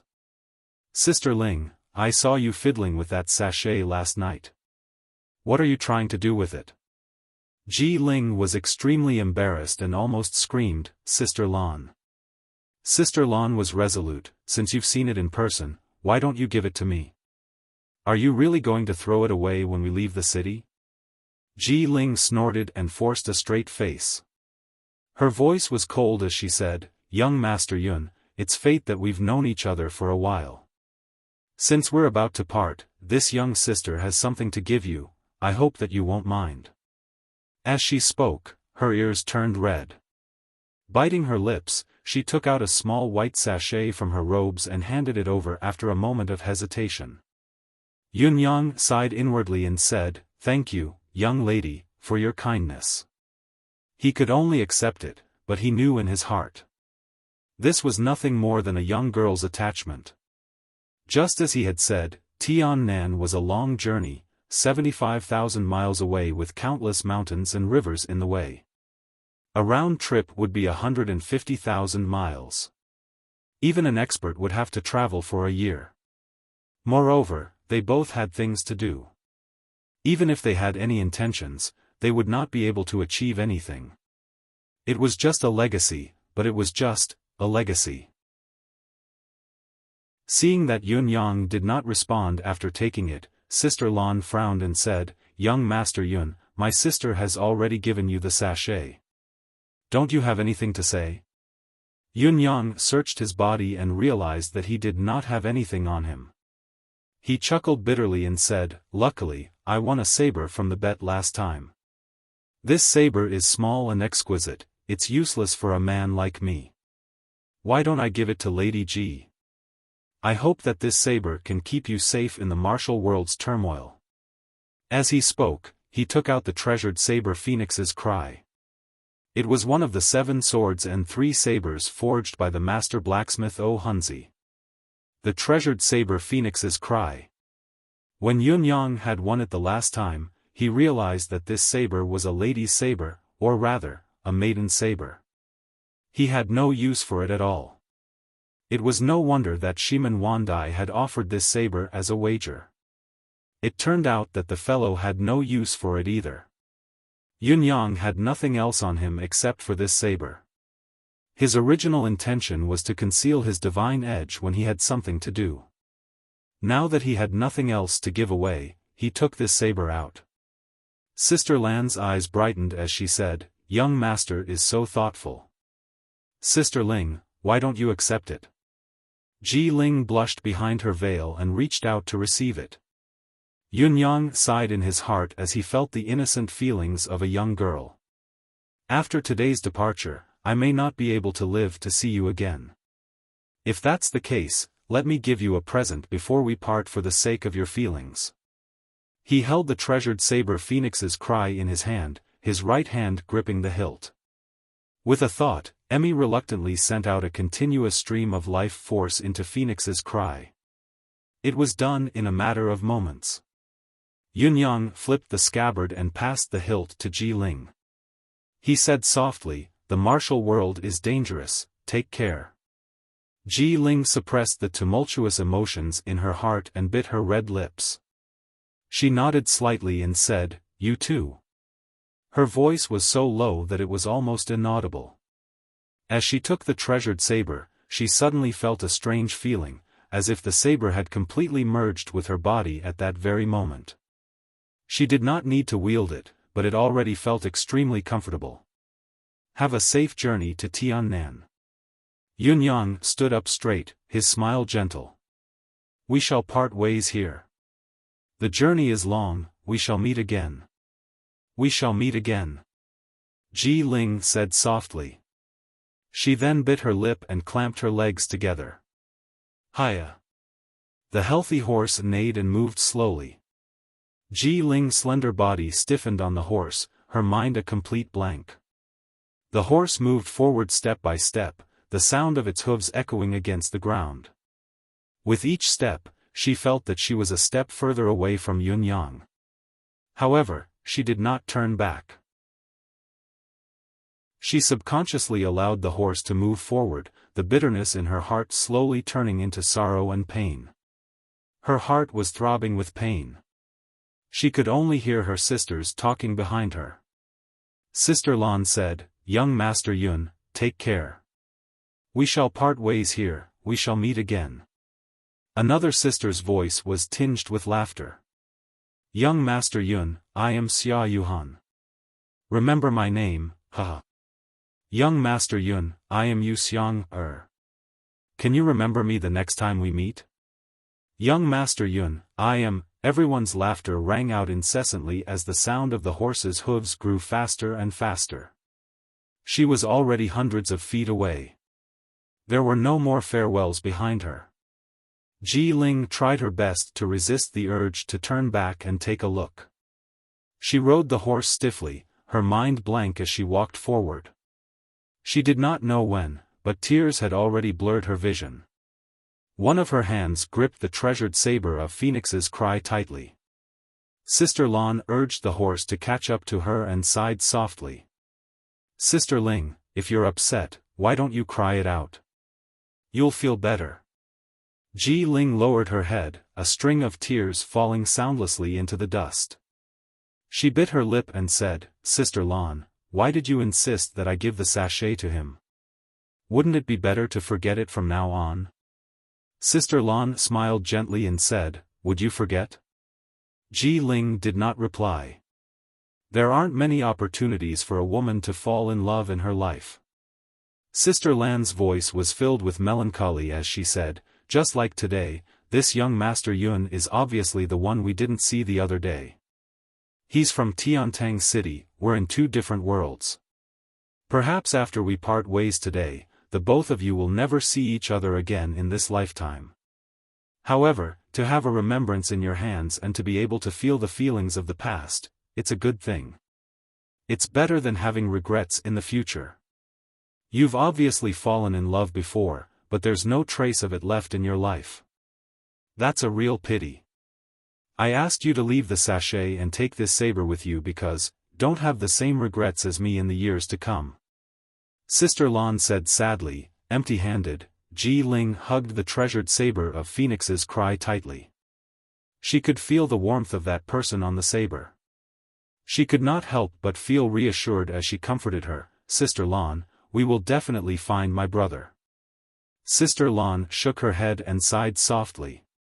Yes, we will definitely find him. However, there was not an ounce of confidence in her voice. 2 streaks of tears fell soundlessly. Ji Ling felt the same. Seeing that the city gate was right in front of her, she could not help but turn back to look. The long street was silent, the morning breeze blowing a few fallen leaves from the ground. It was empty. Where was Yunyang? She could not help but feel a pang in her heart as tears filled her eyes. Go! With a shout, the group sped up and rushed out of Tiantang City's south gate. 2 splashes sounded. Amidst the dust, a string of water stains appeared. Chapter 78. Yunyang held the sachet in his hand. When he saw Ji Ling leave without turning back, he could not help but feel a little sentimental. With a sigh, he kept the sachet in his robes and was about to walk forward. Suddenly, he felt Emmy's restlessness. What's wrong? Yunyang thought sensitively, is there something wrong with this sachet? Holding the sachet in his hand, he squeezed it lightly. Indeed, there was a round bead inside that began to spin as he squeezed it. Yunyang was puzzled. When he opened it, he saw a round bead the size of a little finger amidst the clusters of spices. It was emitting a hazy halo. Vaguely, a faint fragrance wafted from it. Holding it in his hand, he saw clouds swirling on the surface of the bead. With a gentle turn, there was actually a small green dragon gliding through the clouds, puffing out clouds and spitting out mist. The pearl of the flood dragon. Yunyang was shocked.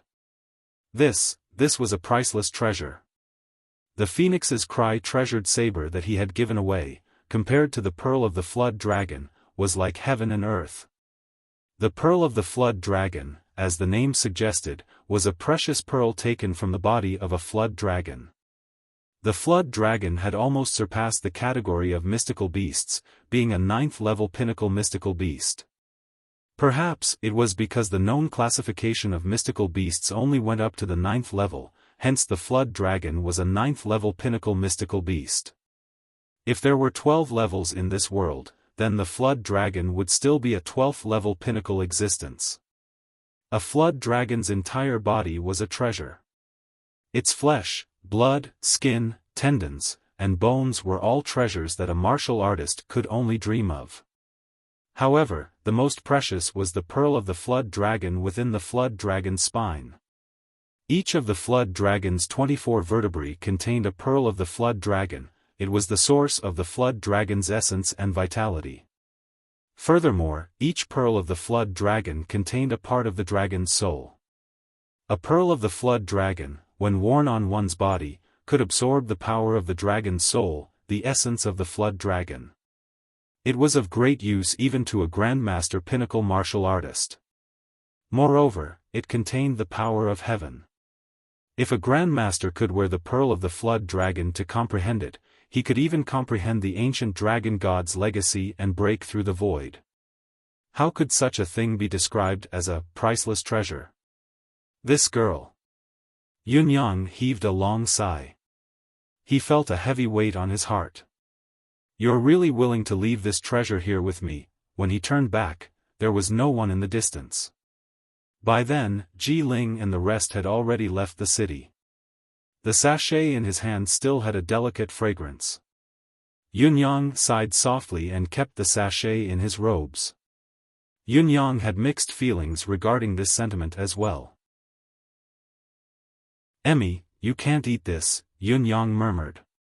Emmy wiggled its body, its tendrils swaying as it demanded coquettishly, I'll watch if you don't eat.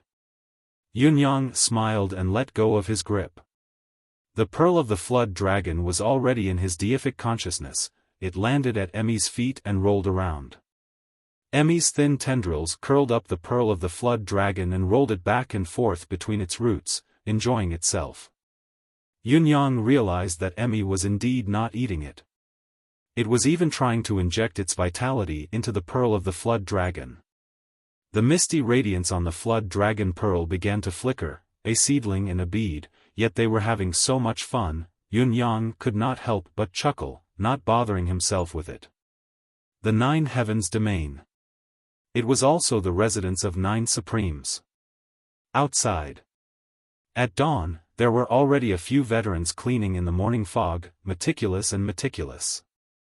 This was a sacred place in their hearts. They would never allow any dirt to exist outside the residence of 9 Supremes. Even a fallen leaf could not fall on the ground that the heroes had once stepped on. Yun-yang hid behind a tree, his eyes focused on the 9 Heavens Domain that was hidden in the thick fog, his expression changing. Even the strong wind that could topple a mountain could do nothing to the thick fog of the 9 Heavens Domain.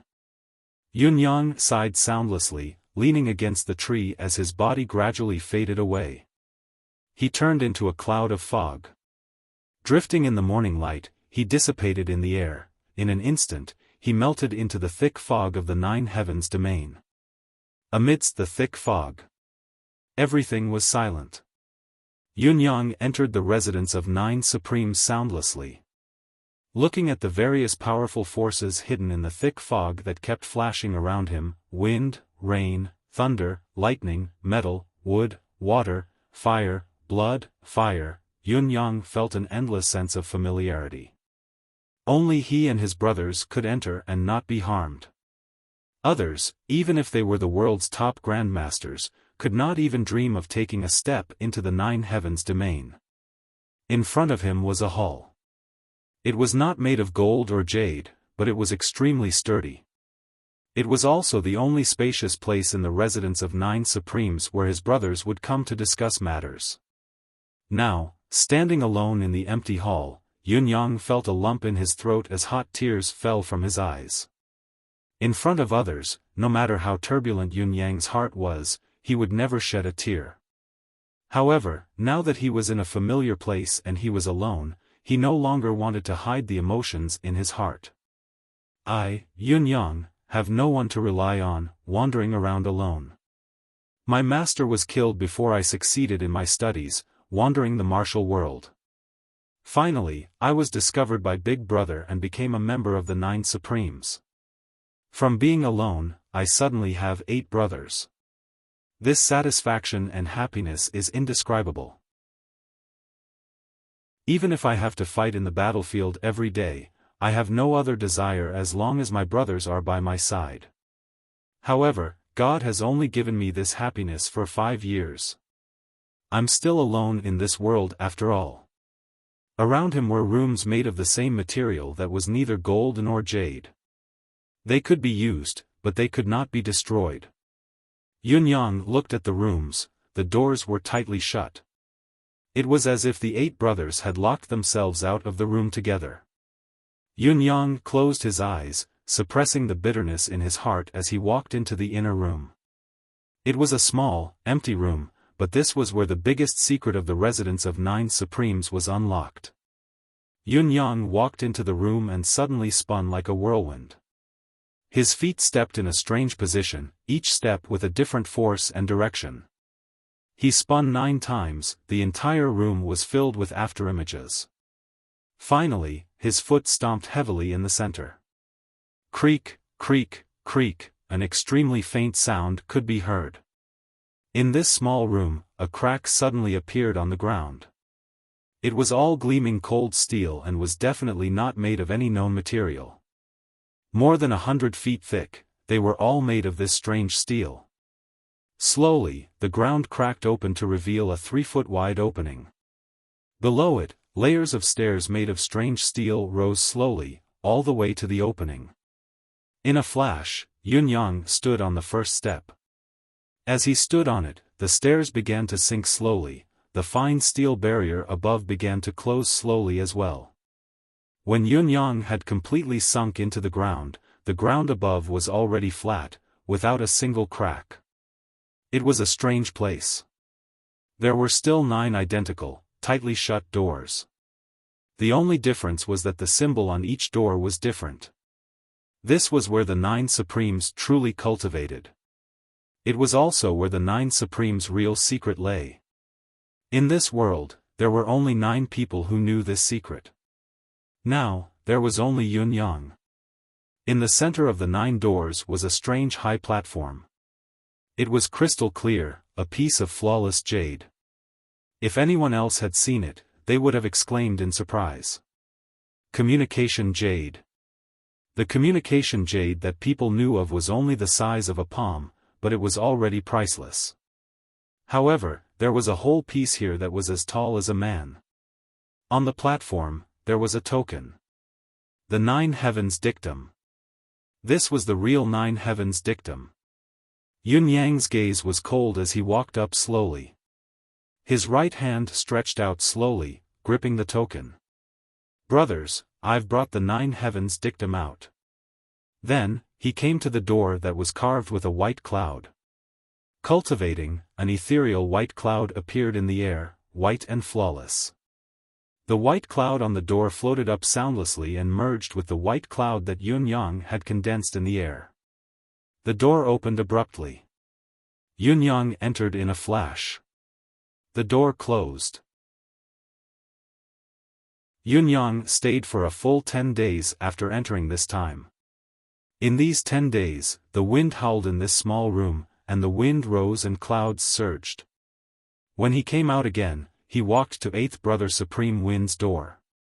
After a long time, his eyes glinted as he raised his palm. A gust of wind suddenly appeared. The wind blew directly into the door. Supreme Wind's door opened abruptly. It was empty inside. Yun Yang's tears streamed down his cheeks. "8th brother, with you here, I will never go in. But now, I have to go in. I want to know who you are.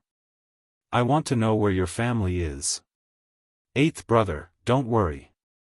As long as I, Yun Yang, am here, no one can bully my family." Yun Yang entered in a flash. In Supreme Wind's room, there was the complete cultivation method of Mystique Wind. Yun Yang had etched all the secret manuals deeply into his mind. Then, he took out an envelope at the bottom. Inside was Supreme Wind's will. "I don't know which brother has read my will, but I feel funny now. I'm still alive and well. I, Supreme Wind, don't think that anyone in the Tianxian continent can kill me. But the boss insisted that I write my will and leave it here. I can't help it, he's the boss of us brothers after all. If I, Supreme Wind, am still alive, I will fulfill my wishes one by one. Of course, if I'm really dead, there are still many things I can't let go of. My surname is Ji, my name is Ji Lingfeng. This is my name. Isn't it cool? When Yun Yang read up to this point, he was suddenly shaken. His face suddenly turned pale. He stood up abruptly, wanting to rush out, but he sat down dejectedly in the end. Ji Ling had left for 10 days. How could he still catch up to her? "I have a brother who has been missing for many years, my brother's name is Ji Lingfeng." That night, Ji Ling's sorrowful voice seemed to ring in Yun Yang's ears again. "I heard that he appeared in Tiantang City. I'm so stupid. Why am I so stupid?" Yun Yang raised his hand and gave himself a tight slap. "Yun Yang, what right do you have to call yourself the 9 Supremes think tank? What right do you have to call yourself Supreme Cloud? Your brother's portrait is right in front of you. Don't you recognize him? How dare you say you're familiar? Ji Ling is 8th brother's sister. My biological sister." Yun Yang was filled with regret.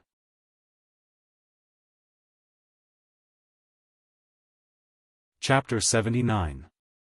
Yun Yang heaved a long sigh. Ji Ling is going 75,000 miles away to find her brother. Yun Yang closed his eyes in pain. How could she possibly find it? Back then, after a battle, Supreme Earth had asked his wounded brothers to write their wills. As long as the earthen jar doesn't leave the well, the general will inevitably die in battle. If one day, we are no longer around, we have to make arrangements for our funeral. This is the first. Also, when we're gone, it's best that the 9 Supremes cultivation method is not lost. Perhaps one day, when there is an accident, I will be able to read the wills and fulfill the wishes of my brothers. Everyone silently accepted this decision at the time. Thus, they began to make their own preparations. When they returned, they each handed over the first level of their secret arts to their next brother: earth, metal, wood, water, fire, thunder, blood, wind, and cloud. After settling down with each other, everyone said that their mood was too heavy, and that it made their hearts uncomfortable. Hence, they all dispersed and went out to find ways to relax. He remembered that time. It was the Blood Lord who pulled him and said, "Old Nine, follow me to kick a dark yard." A faint smile appeared on Yun Yang's face as he reminisced. After a long while, he lowered his head to read the content at the back of Supreme Wind's will. "It's something that I can't let go of. I'll just say it for the time being, but I don't think I'll need your help, huh?" Supreme Wind's tone was still relaxed. Obviously, Supreme Wind did not take it seriously when he wrote the will. However, the more Yun Yang looked at it, the more uncomfortable he felt. "I have a younger sister, my only family. My sister's name is Ji Lingxi. Isn't that a nice name? Humph, I'm warning you guys, no one is allowed to have any ideas about my sister. We are 2 orphans, but we were found in a small village in the Empire of Yutong.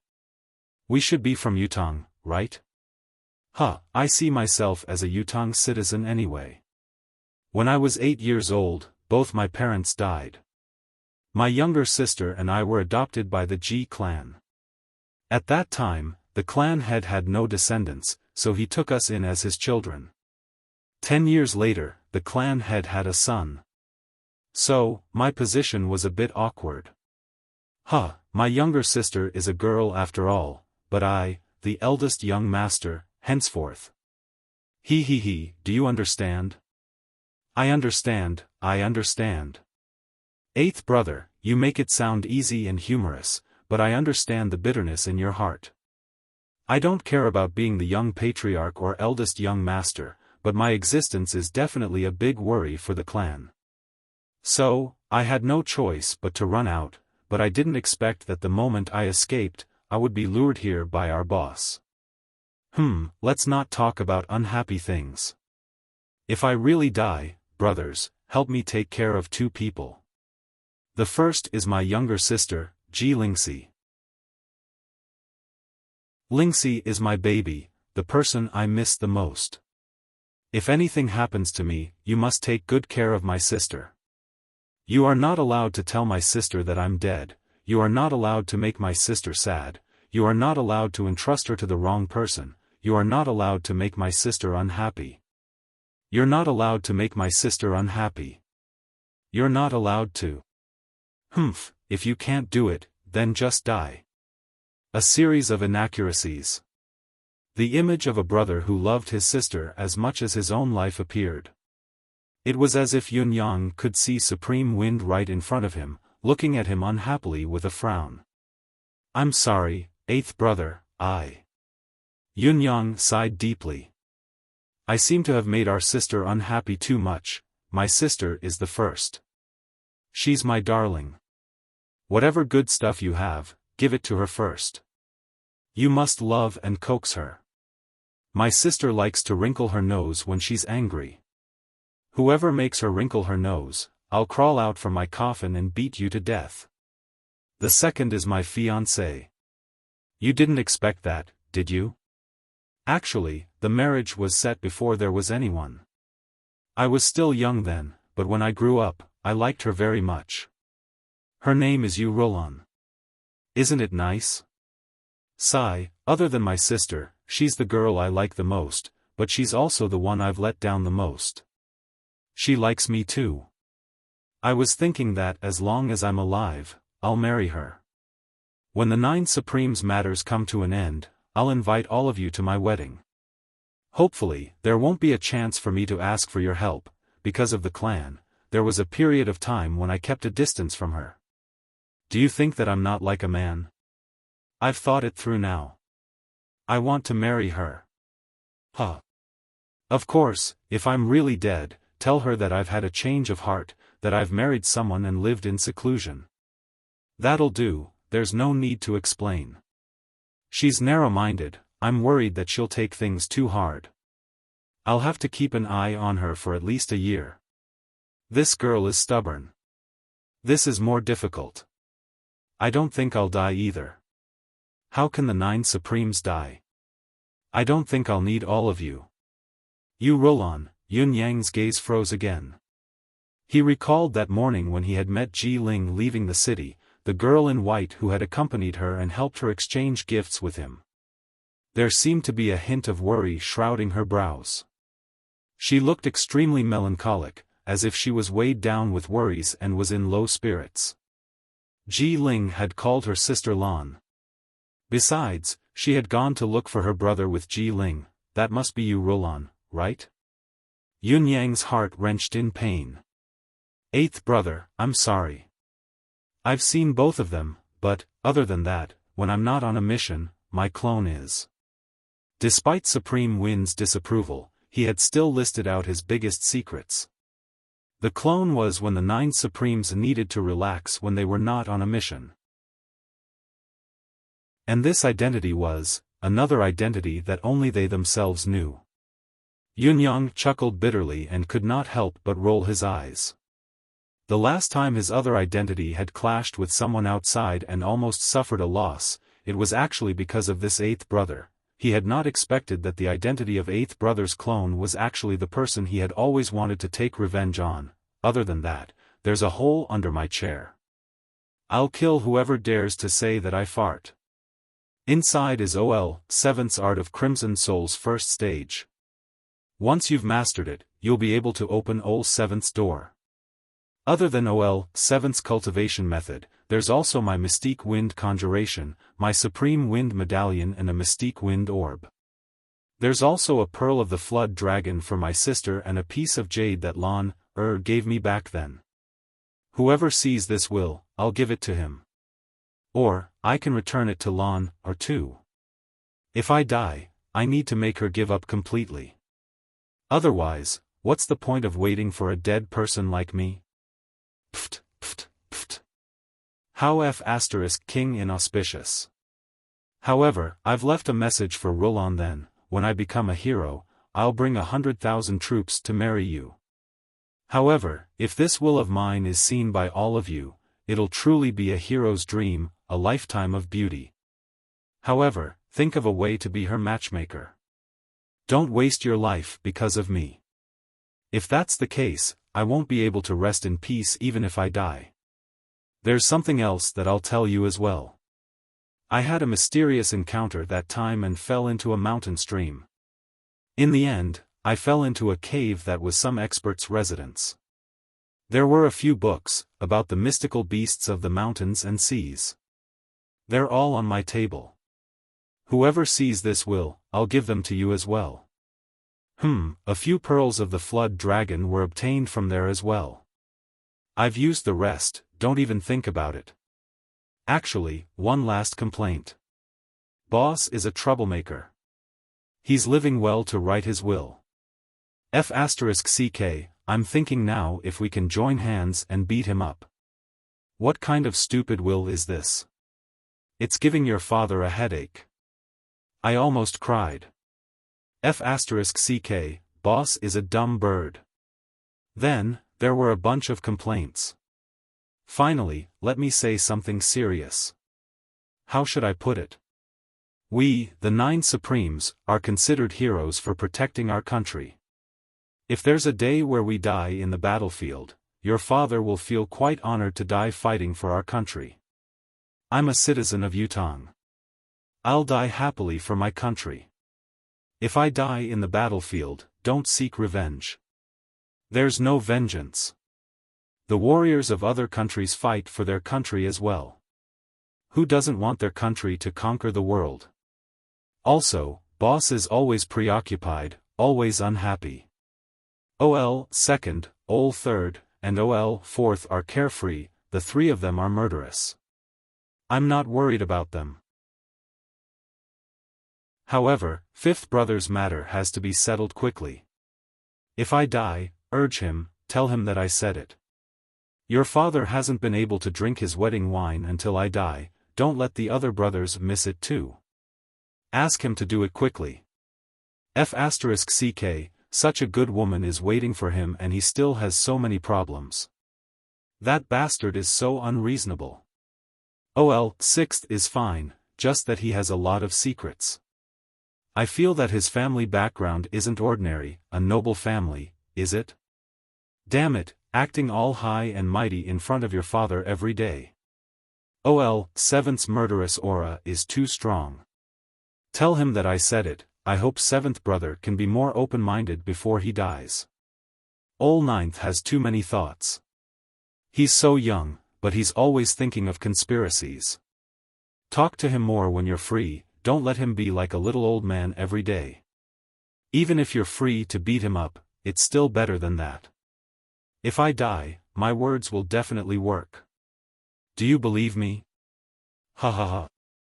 Let's not talk about it anymore. I feel terrible. Ha! Supreme Wind was laughing in the will. However, Yun Yang's tears were falling as he read it. Eighth brother, although you didn't say it out loud, in your heart, you're most worried about us brothers. Do you know that the other brothers are all gone as well? Yun Yang finished reading it. He was very reluctant to do so, repeating every word as if eighth brother was right in front of him, grinning cheekily. After a long while, Yun Yang stood in Supreme Wind's room, watching Supreme Winds will slowly turn into ashes in a ball of fire. Every stroke and stroke in the will was etched in his mind. Eighth brother, I'm going out. Cultivate the first stage of your mystique wind conjuration these 10 days. I can open your door, but to open seventh brother's door, I'll need to cultivate the first stage of art of Crimson Soul. The wind and cloud are interconnected, the cultivation is fast but it won't be so easy for me to cultivate art of Crimson Soul. I'll come and see you then. Don't worry about our sister. I'll find her and take good care of her. I promise. As for Sister Lan, Yun Yang's face was filled with melancholy. You have Sister Lan on your side, looking for you in all sorts of ways, while fifth brother has Sister Yu, waiting for him in a daze. Eighth brother, fifth brother, what do you want me to do? How can I bear to hurt her cruelly according to your method? It was as if eighth brother Supreme Wind, who usually played around with life and scolded, was still sitting in front of him. Yun Yang kept pouring out his grievances. All of you have handed all these things to me now, but what about me, eighth brother? Yun Yang wailed in agony, how I wish it was all of you reading my will now. Yun Yang murmured, his handsome face almost twisted into a menacing expression. He mumbled for a long time. He sat for a long time as well. After a long while, he finally stood up. I'll go out first. I'll come back to see you after I've found my sister and sister-in-law. Remember to tell the brothers not to worry. Yun Yang said in a low voice, Ninth is still here. Ninth can carry it even if the sky falls. Yun Yang bowed deeply at the 8 doors. Then, he turned and left in large strides. A cloud of fog floated in the sky above the residence of 9 Supremes. Below it, there were obviously more skeletons. Was it because there had been people coming to crack the residence of 9 Supremes in these 10 days? Good death. Yun Yang's gaze was cold. I'll strengthen the 9 heavens domain. No matter how many people come, as long as they want to crack the 9 heavens domain, they shall all die here. After some work, a cloud of fog floated out from the residence of 9 Supremes. The air was immediately filled with a deep sense of sorrow. The 2 veterans who were cleaning up were rather sentimental. Sigh, the 9 sirs, if the 9 sirs were still here in this battle, there's no reason for us to lose. Sigh. It's a pity that the 9 sirs aren't here after all. Yun Yang was stunned. Chapter 80. The plan Yun Yang had set for himself was to issue the 9 heavens dictum to search for Ji Ling and fulfill 8th brother's wish. This was the first step. Then, he would continue to hunt down the Four Seasons Tower's men, ferret out the people in the palace and around the crown prince, as well as the so-called authoritative military general, and continue to follow the clues. This was the second reason. Yun Yang was also thinking about how he could intervene in this battle. However, he had never expected that he would lose this battle after only staying in the Nine Heavens domain for 10 days. Logically speaking, even if the scale of such a battle isn't huge, it's not something that can end in 10 days or half a month. Yun Yang was perplexed. So soon? Could something have gone wrong? As he moved forward, everyone he saw along the way wore grim expressions. Obviously, the dark cloud of defeat had shrouded the entire Tiantang city. Horns blared from all directions. The rhythmic clatter of the horses' hooves came from all directions as well as the intense drumming that filled Tiantang Square. Who's going out this time? Yun Yang changed his direction and headed towards the square. A cloud floated past leisurely. On the stage, old Marshal Qiu Jianhan and another white-haired old general stood tall like two gods of war, clad in armor and gleaming with a chilling light. A golden dragon sword and a tiger talisman were each held by the two old generals amidst the deafening drumming. They were given to a burly general who was almost 2 heads taller than an ordinary man. Marshal Tai, the responsibility of the Eastern defense is great. The Empire's safety is in your hands. Old Marshal Qiu Jianhan looked solemn. You must reclaim the Fortress of Resilience and chase Dongxuan's enemy out of the Empire's borders. On the other side, the burly man in martial attire spoke in a sonorous voice, this lowly general will not fail his mission. Dongxuan's army will not be able to return. The Fortress of Resilience will forever belong to Yutang. The marshal's flag unfurled. A huge, Tai character fluttered in the wind amidst the crimson sky. The drumming continued. Tai Zheng lifted his head abruptly to look at old Marshal Qiu Jianhan. His gaze was intense when no one else could see it. The old marshal looked at his prized disciple with a solemn gaze. This lowly general understands. Tai Zheng stood up slowly and received the dragon sword and tiger talisman, raising it high. He did not speak, his cold gaze sweeping across the 3 armies as the sword in his right hand vibrated. Down below, the 3 armies suddenly burst into an uproar. Victory! Victory! Victory! Victory! Fight! Fight! Fight! The voices of 100,000 soldiers almost tore a hole in the sky. It was just an action without any words, but the soldiers of the 3 armies immediately went crazy. This was Tai Zheng's unique charm, it was also Tai Zheng's honor. The Empire's invincible marshal of Tai Zheng. Old Marshal Qiu Jianhan's favorite disciple. The 7th Tianxian Tianxian Tianxian. Tai. Unyielding and unyielding is the soul of a soldier. Tai Zheng's subordinates were all proud soldiers and valiant generals, they had always been the empire of Yutang's military prowess. Tai Zheng had fought in the north and south with countless merits, he had never lost a battle and never failed to conquer it. It was almost to the point where he could not be rewarded for his meritorious service.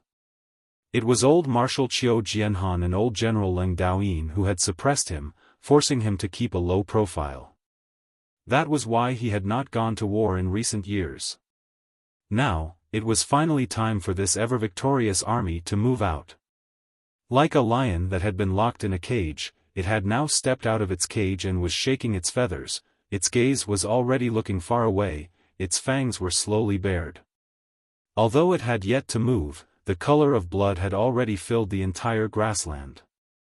Below, every officer under Tai Zheng's command was dressed properly, standing straight like a pine tree. Their eyes were looking at their marshal who was on the podium with fervent passion. From the generals to the soldiers, everyone's eyes were burning with passion the moment their marshal received the tiger talisman. They were bloodthirsty and frenzied. To them, the battlefield was to gain merit. Enemy? In this world, there is no enemy that can stop us.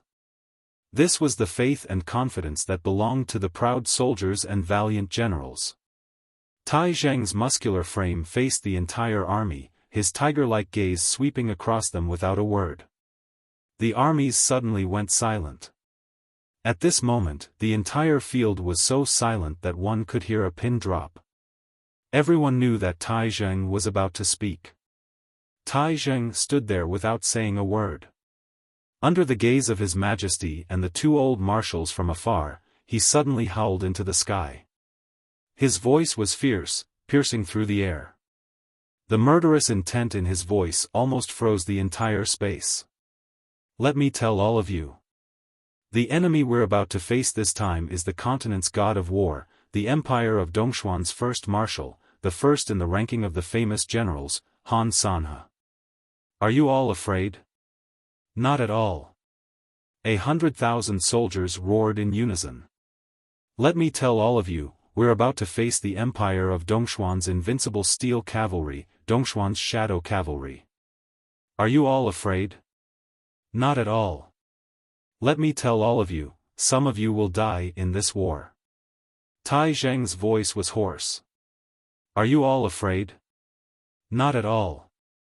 The soldiers below were equally hoarse. Tell me. Who are we? Yutong Steel Cavalry. Yutong Steel Cavalry is invincible. Yutong Steel Cavalry is invincible. Tell me, have you ever been defeated in a war? Tai Zheng's voice was thunderous. We are invincible. Invincible. We are invincible. Invincible. Let us tell Han Sanhe who we are. Tai Zheng.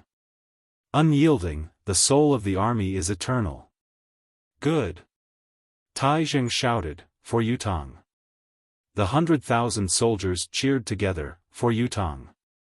For our families. For our families. For us. For us. For glory. For glory. Let us tell the invaders. Tai Zheng roared, Yutong is invincible. Invincible. Yutong is invincible. Invincible. Like a thunderclap, everyone felt the thrill that reached their souls. Every strand of their hair seemed to be standing on end from the agitation. Yutong's warriors are still here. Tai Zheng shouted with his arms raised. Unyielding, loyal souls forged the fortress. The three armies roared in unison. Tai Zheng leaped up and mounted his warhorse, waving his sword as he roared, "Depart!" Roar! Drumbeats thundered as the 100,000 soldiers began to move in unison. The front line moved with a rumble while those at the back, brimming with murderous intent, did not budge. Only when it was their turn did they finally gallop out. They couldn't wait any longer. They were so swift. Clouds of smoke billowed into the sky as the hooves of the 100,000 soldiers were in perfect unison. The army was like a dragon, whipping away. It had only been an hour, but the 100,000 soldiers had already left the city, galloping en masse. Watching Tai Zheng reorganize the army is indeed a pleasure. Old General Leng Daoyin watched the retreating army and smiled while stroking his beard. With just a few words, a bunch of proud soldiers and valiant generals were stirred up by his murderous intent. Old Xiao, this disciple of yours is not bad. Xiao Jianhan sighed softly, his gaze worried.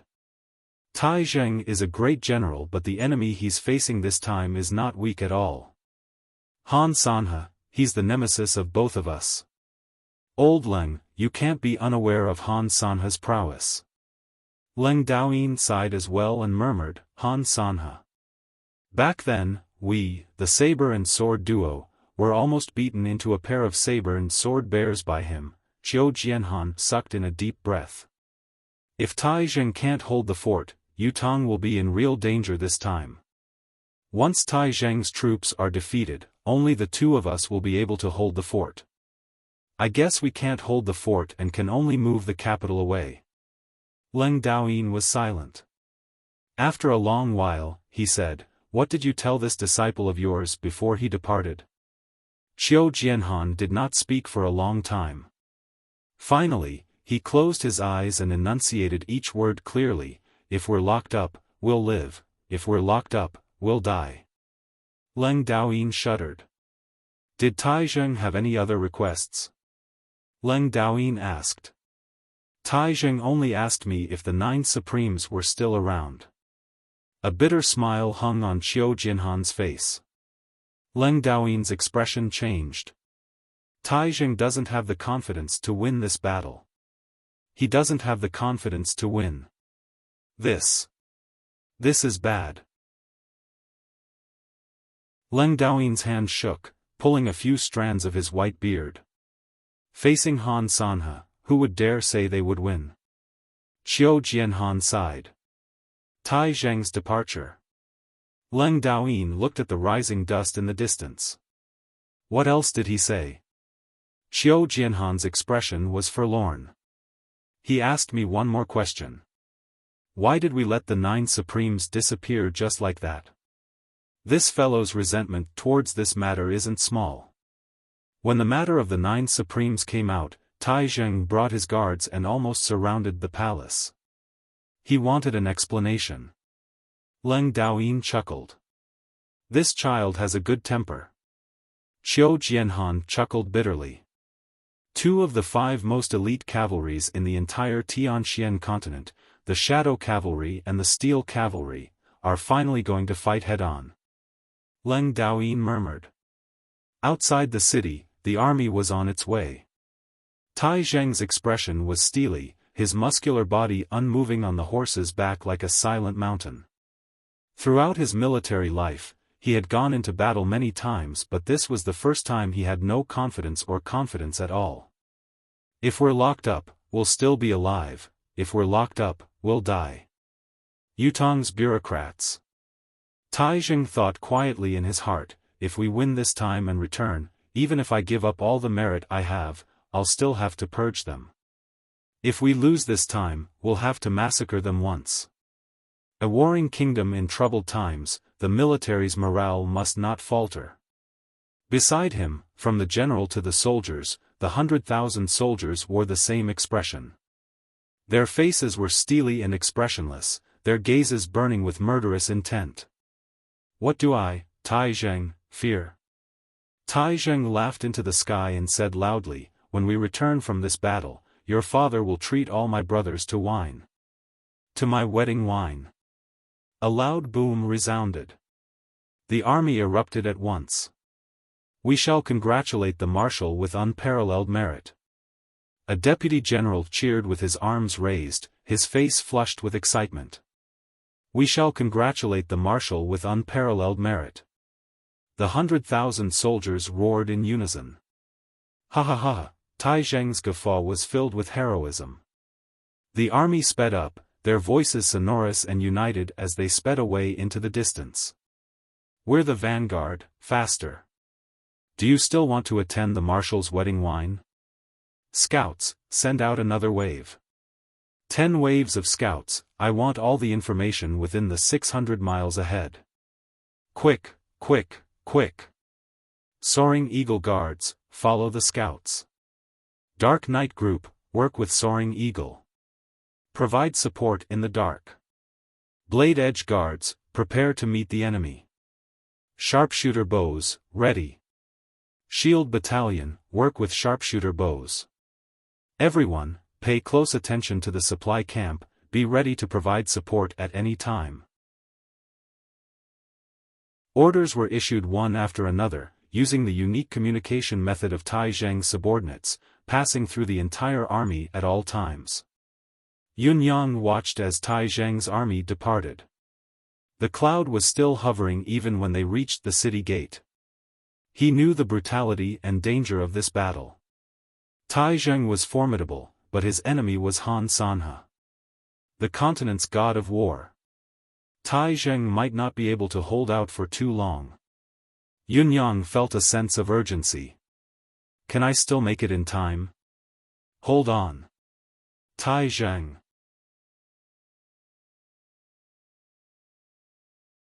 Chapter 81. Yun Yang returned to the residence of Yun.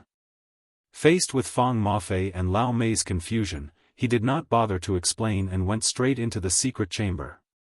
Emmy, I need to break through to the third peak in the shortest time possible. Mystique Wind Conjuration also needs to break through to the fourth stage. Ayaya, with Dongxuan's army pressing on the border and Yutong's survival on the line, Yun Yang finally decided to temporarily put aside his grudges and personal matters to focus on his cultivation. What Yun Yang wanted to cultivate now was Supreme Wind's Mystique Wind Conjuration. There was also Seventh Brother Supreme Blood's Art of Crimson Fiend. He only needed to cultivate the first stage and go to the residence of 9 Supremes to open 7th Brother Supreme Blood's room to retrieve 6th Brother's Thunder Crash Conjuration. After cultivating the first stage, he would find 5th Brother's Fiery Charm and continue cultivating. The time was very short. However, Yun Yang had to do it. The only thing that could help the army now was the combination of wind and flame. It would be best if Thunder Crash Conjuration could be cultivated to the 3rd or 4th stage. However, Yun Yang guessed that he might not be able to do it even if he risked his life. There was not enough time to cultivate the 3rd or 4th stage of Fiery Charm. However, Yun Yang had to do it even if he had to risk his life. Brothers, you have protected this country for so long, you must not lose the honor of the 9 Supremes in my hands. 5th Brother Fire, how nice would it be if you were my 7th or 8th brother? I can only get 7th Brother's key when I open 8th Brother's, I can only get 6th Brother's key when I open 6th Brother's, I can only get your key when I open 6th Brother's, Yun Yang mumbled in his heart. If Supreme Flame was still here, Yun Yang would definitely not be able to escape this beating. This child actually wants to demote me? Disappearing for 10 days out of the blue and coming back to cultivate in seclusion? Fang Mafei was puzzled. Is this something to be surprised about? Lao Mei rolled his eyes. Disappearing for 3 months out of the blue and coming back to cultivate in seclusion for 3 months, have you seen this before? Fang Mafei was shocked. There's actually such a thing. Lao Mei rolled his eyes and said earnestly, Old Fang, there are so many strange things, abnormal things, unimaginable things, and crazy things happening to our young master. You've just arrived, you need to get used to it. Go, clean up the courtyard. Fang Mafei looked at Lao Mei's departing silhouette and scratched his head in confusion. In such a large marquis mansion, there's so much money to spend. Hiring a maid and a servant. Will it kill you, what a lunatic. Making me, a 7th celestial layer expert, sweep the yard. Tiantang City fell into silence as everyone waited for news from the front lines. Victory or defeat? News spread like snowflakes. On the 4th of June, the war at the Fortress of Resilience began. Dongxuan's soldiers crossed the border. On the 14th of June, the Fortress of Resilience fell. On the 15th of the 6th month, Tai Zheng's army struck. On the 21st day of the 6th month, Tai Zheng's vanguard entered the battlefield, sweeping everything in their path and forcing the enemy to retreat back to the Fortress of Resilience. The nation was in jubilation when the news spread. On the 23rd of the 6th month, Tai Zheng's army fought with all their might for 2 days to recapture the Fortress of Resilience and faced off against 2 enemy troops outside the fort. On the 3rd of the 7th month, Dongxian launched an all-out attack. Outside the Fortress of Resilience, the Shadow Cavalry was mobilized while Tai Zheng sent 20,000 steel cavalry to fight. The battle lasted until the 5th of the 6th month, when all 20,000 steel cavalry were killed. Of the 30,000 Dongxian Shadow Knights, less than 2,000 had survived. The whole country was in an uproar. On the 4th day of the 7th month, 200,000 Empire of Dongxian reinforcements arrived at the battlefield. The front line was in dire straits. On the 5th of the 7th month, Yutong sent out the last batch of reinforcements. For the time being, this was the last batch of troops that could support the battlefield. They would not be able to do so for at least 2 months. The nation was silent. A sense of sorrow and despair began to spread throughout Yutong's borders. Little Nan Nan carried Big Whitey and opened the door of her house. Her curious and pure gaze looked at the uncles in front of her. All of them were so clean and nimble today. What were they doing? Wan walked out of her room in shock. Brother Li, Brother Lu, Brother Fang, Brother Meng. What? What's going on? Come, tell your sister-in-law. A middle-aged man with 3 scars on his face and a blind eye wore an honest smile. We are going to enlist in the military. Enlist in the military? Wan asked in surprise, didn't all of you retire due to your injuries? Looking at these people, who were either blind or had lost an arm, they were actually wearing their old military uniforms again. A faint valiant aura exuded from these people once again. Retire due to injuries. We've only injured our eyes and lost our arms. We still have our legs, at the very least, we still have a hand. Brother Li smiled honestly. Now that the country is in danger and it's a matter of life and death, we have to go to the battlefield if we can still fight. Otherwise, when Dongxuan's army comes, it will be our humiliation. Although we've taken off our military uniforms, we're still soldiers. Since we're Yutong soldiers, of course, we have to fight for this country. So many families of our fallen brothers are in this country. Our lives were exchanged for by our fallen brothers. Now that the front line is in danger, we have to go. We have to return what we owe to our brothers. Don't call us cowards when we meet underground one day. Heh. We're here to bid farewell to sister-in-law, to inform you that the possibility of us coming back is extremely slim. If sister-in-law needs any help, look for old cripple and the rest in the future. They're crippled and can't run, so they won't be going this time. Another young man who had lost his left arm chuckled and said, there's one more thing that I'd like to ask sister-in-law for. You know, there aren't many in our family who can read, there's no one to teach our children. If sister-in-law has the time, teach them more, don't go down the wrong path. When they grow up, let them go to the battlefield and avenge us. Yes, Wan, please put in more effort in the future. The few of them bowed at the same time. A veteran blinked with his remaining eye and smiled honestly. I haven't done much in the few years I've been back, but I've given birth to a few children. Our generation is gone, but when the children grow up, my family can have at least 3 children. 2 each, and I've managed to get my share. Nonsense, why don't you hope that the children can make contributions and become generals? A veteran beside him slapped his head. I'm afraid they don't have this fate. The veteran chuckled. Wan looked at these people and felt her eyes burning. I'll send you off. Eat at home tonight, I'll go buy some wine. No. The few of them smiled honestly. Tonight, we'll eat at our own homes. We'll leave early tomorrow morning. Tonight, we still have to talk to the wives and children. As he spoke, he handed over a bundle. You orphans and widows, your lives are harder than ours. This is a few taels of silver that we've pooled together.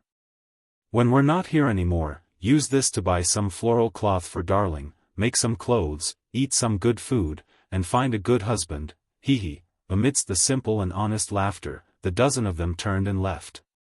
Wan looked at the backs of these veterans, her vision blurred by tears. You'll definitely come back safely. She had once resented the army for taking her husband away and never coming back. But now, looking at these veterans, she suddenly understood something. Perhaps, in the hearts of these hot-blooded men, there was no such thing as hegemony in the world. But to protect their homes, to protect their country, to protect everything they cared about, they were duty-bound. Just as they said, the families of so many brothers who died in the war are still alive in this country. Our lives were originally exchanged with the lives of our brothers who died in the war. This time, we'll return it to them. We'll return it to them, lest we meet underground one day and they call us cowards. He he. Wan Er's tears flowed uncontrollably as she thought of this. Darling opened her bright eyes. Mother, what are the uncles going to do?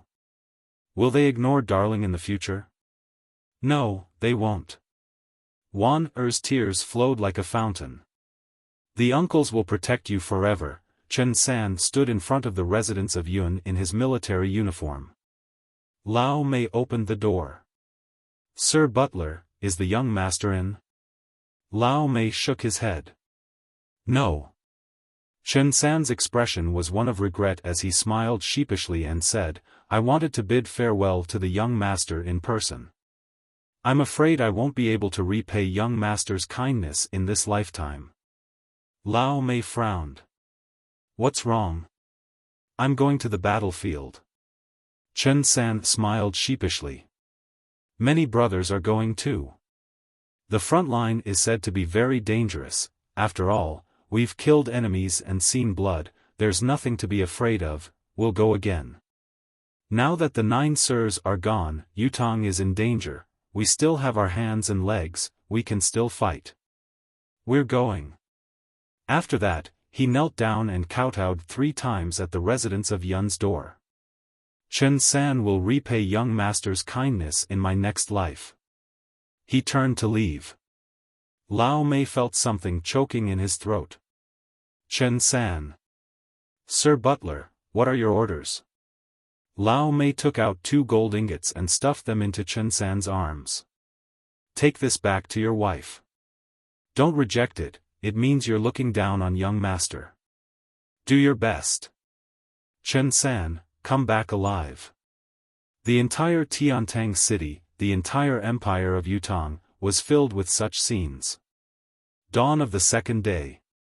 The remaining soldiers walked out from the alleys and from the dilapidated houses, quietly and neatly lining up on the streets. Before the sun had risen, almost all of them had assembled. With a soft command, as if he was afraid of waking up his wife and child who were still sleeping, he quietly began to walk towards the city gate. Some of them were missing their left hand, some of them were missing their right hand. Their gait looked odd, as if they were not neat at all. However, just looking at their legs, the frequency of their gait was exactly the same. They held the weapons that they had used to fight on the battlefield, their faces solemn as they walked out in a relaxed manner.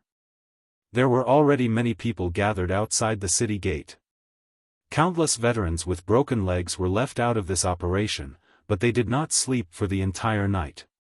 They had come out of the city early to send their brothers off. This was a crippled army, no one was not injured, no one was not crippled. Many of the crippled generals wore shiny armor and rode on their horses, watching their brothers gather from all directions like rivers flowing into the sea. Slowly, the number of people increased. Let's send off our brothers. Jars of wine were placed on the ground. Countless veterans with broken legs straightened their upper bodies at the same time. All the remaining soldiers bowed to the ground at the same time. Brothers, please take care of the family.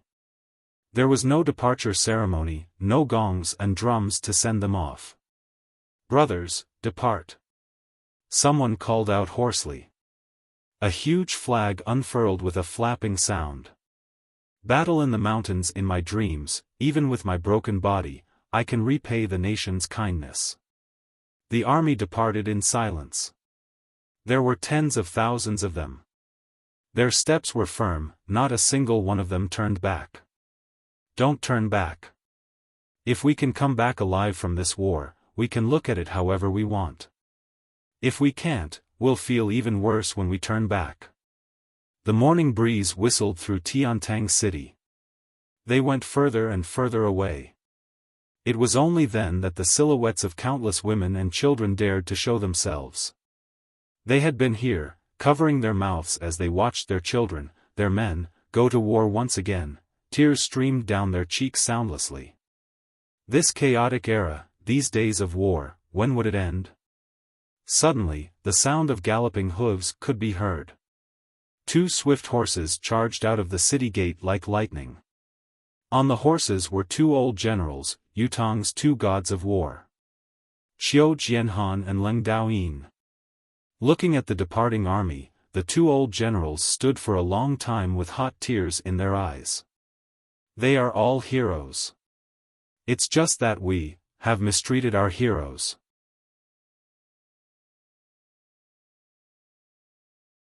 Chapter 82. Tiantang City seemed to be emptier than before.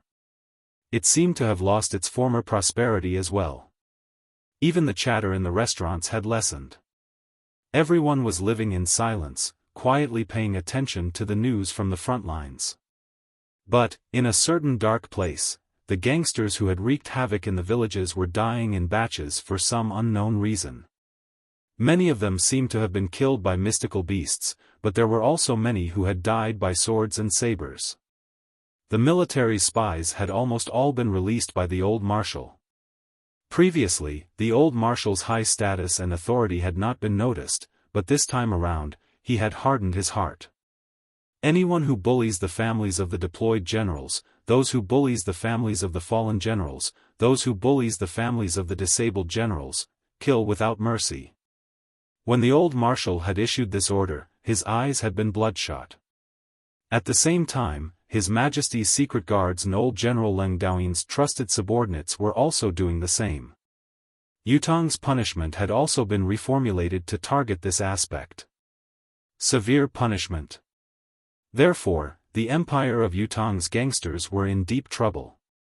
If they went out to collect some protection fees, their heads might just fly away. This was going to be an extremely brutal tug-of-war. As for Han Sanhe's Dongxian Shadow Cavalry, they had always prided themselves as the strongest troop in the world. Encountering such a strong opponent as the Steel Cavalry, they would definitely retaliate fiercely. It was difficult to judge who would emerge victorious in this battle.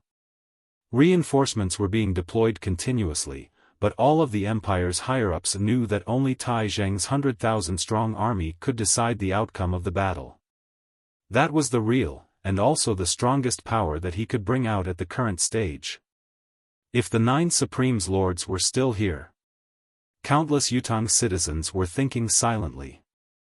If the 9 Supremes Lords were still here, Dongxuan's Shadow Cavalry would not have dared to let them out. Then, how could such a precarious situation happen? It had gradually become a trend in the empire of Yutong. Whether it was restaurants, taverns, inns or shops, there was no one who did not sigh at the mention of this matter. If the 9 Supremes were still here, would the Shadow Cavalry dare come? If the 9 Supremes were still here, even Han Sanhe wouldn't dare make a move. If the 9 Supremes were still here, that would be great. The Fortress of Resilience seems to be not far from Tianxian Cliff where the 9 Sirs perished. Someone looked despondent. I really want to pay my respects to the 9 Sirs. What do you mean not far? Are you confused? Tianxian Cliff is behind the Fortress of Resilience, in our country. The 9 lords were killed in the country? How is that possible? Sigh, on the 15th of July. Dongxuan's 200,000 troops fall into formation and waged the final battle against my general Tai Zheng. The battle is currently at a stalemate. Both sides have close to 500,000 soldiers fighting within 3,000 miles of the Fortress of Resilience. There's no clear victor. But our army suffered heavy casualties. The news from the front lines flew in like pieces of paper. The mood of Yutong's people grew heavier as well. Everyone's heart was in their throats. The war continued to drag on. It was the 45th day of Tai Zheng's army's expedition. Yunyang walked out of his closed-door cultivation. Now, the front line was close to collapse. After Yunyang came out, he headed east alone without a second word. A gust of wind rose in the sky. A white cloud soared into the sky, and under the urging of the rapid wind, it slowly flew away. The wind in Tiantang City grew stronger. Swoosh, swoosh, swoosh, the old marshal looked up at Tiantang Square, at the Tiantang dragon flag that fluttered in the wind. He did not speak for a long time. This feeling was so familiar. Once upon a time, when the wind blew, the clouds surged. When the clouds surged, the thunder rumbled. When the thunder rumbled, the earth dragon soared, the golden gleam shone, the waves rose, the wood shot into the sky, the fire blazed, and blood filled the sky. Now, the wind was blowing again. It's a pity that the might of the 9 Supremes can hardly be seen again. The old marshal sighed with his arms behind his back, his expression bleak. In front of the fortress of resilience, the sounds of battle shook the heavens. As the 2 armies fought, the arrows above their heads were like a thunderstorm, almost never stopping.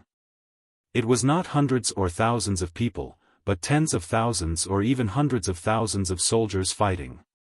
Swoosh! An arrow grazed past Tai Zheng's face. Tai Zheng's expression was stoic, his eyelids did not even blink. He stood at a high point, wearing a shiny golden cloak and holding a 25 feet long spear. Beneath him was an extremely handsome wind-seeker crimson flame colt that was 5 feet long. He wore a golden helmet on his head and a long sword hung on his waist. He stood high up on his horse, looking at the battlefield coldly. As the marshal of the 3 armies, he knew that he should be in the marshal's tent. However, facing the frenzied attack of Han Sanhe's Dongxian troop, he could only stand here. He did not budge, dressed in the most eye-catching attire. He wanted all the soldiers who were fighting to see their marshal standing there like a majestic mountain as long as they turned their heads. He was still standing there. Even if the sky were to fall, their marshal would still be there. Tens of thousands of soldiers were fighting in front of the 2 armies. Right in front of them was an awe-inspiring cavalry. From the men to the horses, they were all black. Even in the battlefield that was filled with the sounds of battle, this troop was still as quiet as a block of ice on a high mountain. Even the horses were quiet. There was a formless oppressive air about them. It was the calmness of those who had gone through life and death. They did not take the battle before them seriously at all. In their eyes, there was no life or death, victory or defeat, only massacre. There was a similar troop of cavalry in Yutong's army, their attire almost identical.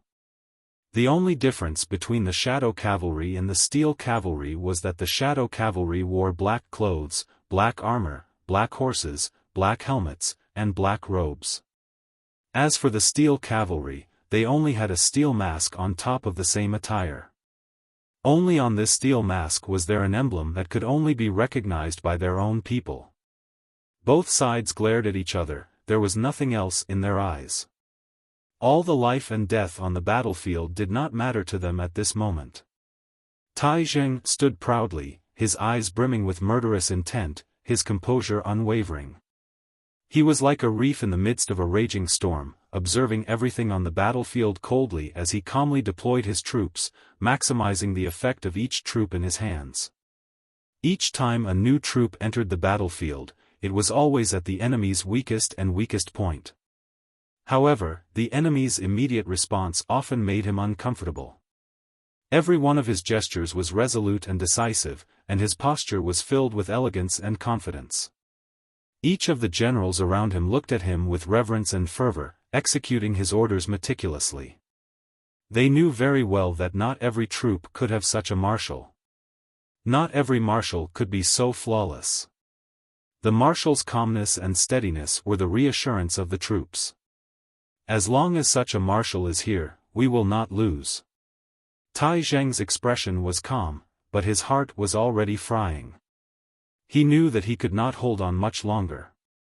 However, the enemy had yet to unleash his lethal attack. Han Sanhe had not made a move since the beginning. It was only the 3 generals under Tai Zheng's command who were engaged in battle. Even the 20,000 shadow cavalry in front of him was not Han Sanhe's lethal attack. He must have something else up his sleeve. But where was his next move? Tai Zheng's expression was calm but his mind was racing. If the battle went on like this, it would only be a battle of attrition. However, he could not afford to do so. Tai Zheng knew very well that all of his reinforcements had arrived.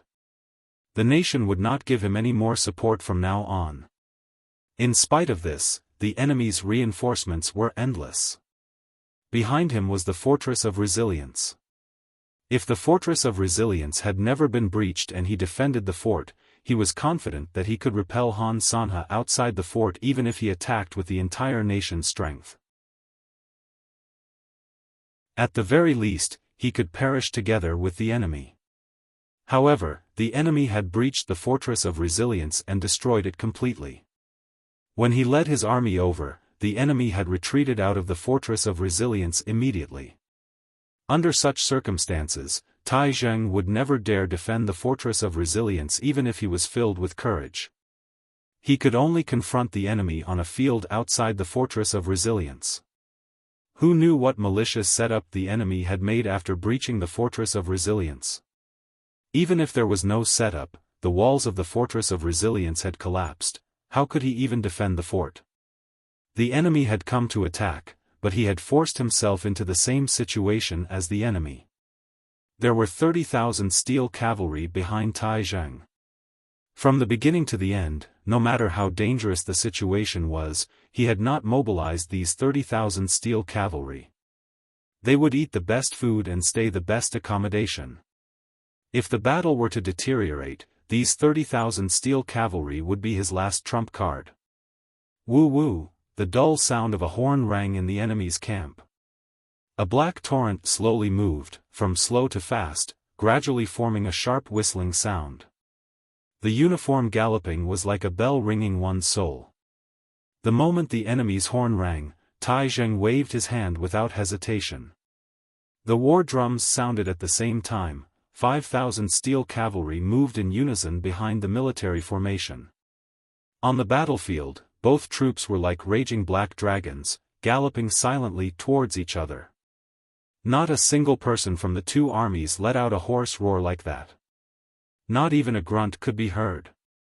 They charged forward in silence, their eyes filled with a frenzied will to fight and a reckless murderous intent. The two troops of cavalry that were like raging dragons collided with a loud bang amidst the silence.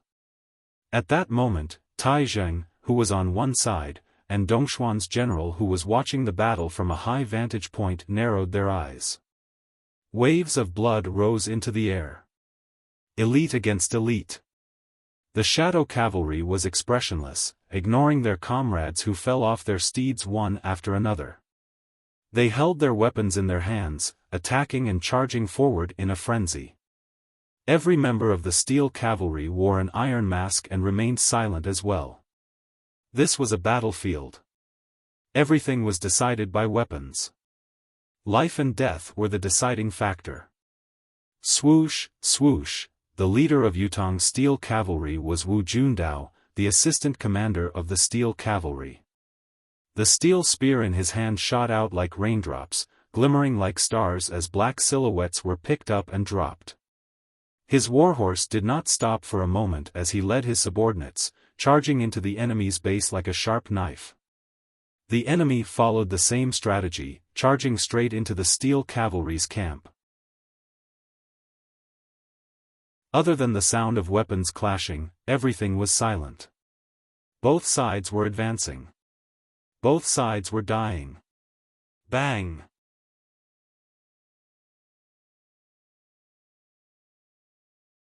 Chapter 83. All the soldiers who had fallen off their horses were turned into minced meat in an instant. Streaks of blood splashed and splattered. Watching from afar, one could see that after the two cavalries collided, the arms of the cavalries were detached from their bodies and flew into the air. Heads kept spinning in the air like frogs jumping out of the water before falling to the ground. There were constantly flying bodies that flew up, splattered with blood, and then fell to the ground. Wu Jundao charged forward with all his might.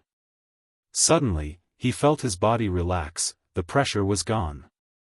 His eyes were wide open as he charged out of the enemy's cavalry formation. Behind him, the steel cavalry that was still organized charged out at the same time. Wu Jundao raised his spear diagonally, his warhorse galloped and made a circle, aiming at the enemy's cavalry formation again. Without a word, he charged forward once more. Life and death depended on this moment. Victory or defeat depended on this moment as well. High above, Tai Zheng raised his arm abruptly and hollered, "Yutong Steel Cavalry." His voice was like rumbling thunder that swept across the battlefield. Hundreds of thousands of soldiers roared at the same time, unrivaled in the world. This was the first time the Steel Cavalry had made a sound since the battle began. It was under their marshal's lead. Drumbeats reverberated from the enemy's formation at the same time. A cruel smile hung on Tai Zheng's face. He was just a tad faster. The marshal's deafening roar was undoubtedly a boost to the soldiers' morale. Yutong Steel Cavalry went into a frenzy as they roared at the same time, "Yutong Steel Cavalry. Unrivaled in the world." They charged towards Dongxuan's shadow cavalry. In the enemy's camp, the general who was commanding the troops wore a grim expression, sweat dripping from the tip of his nose.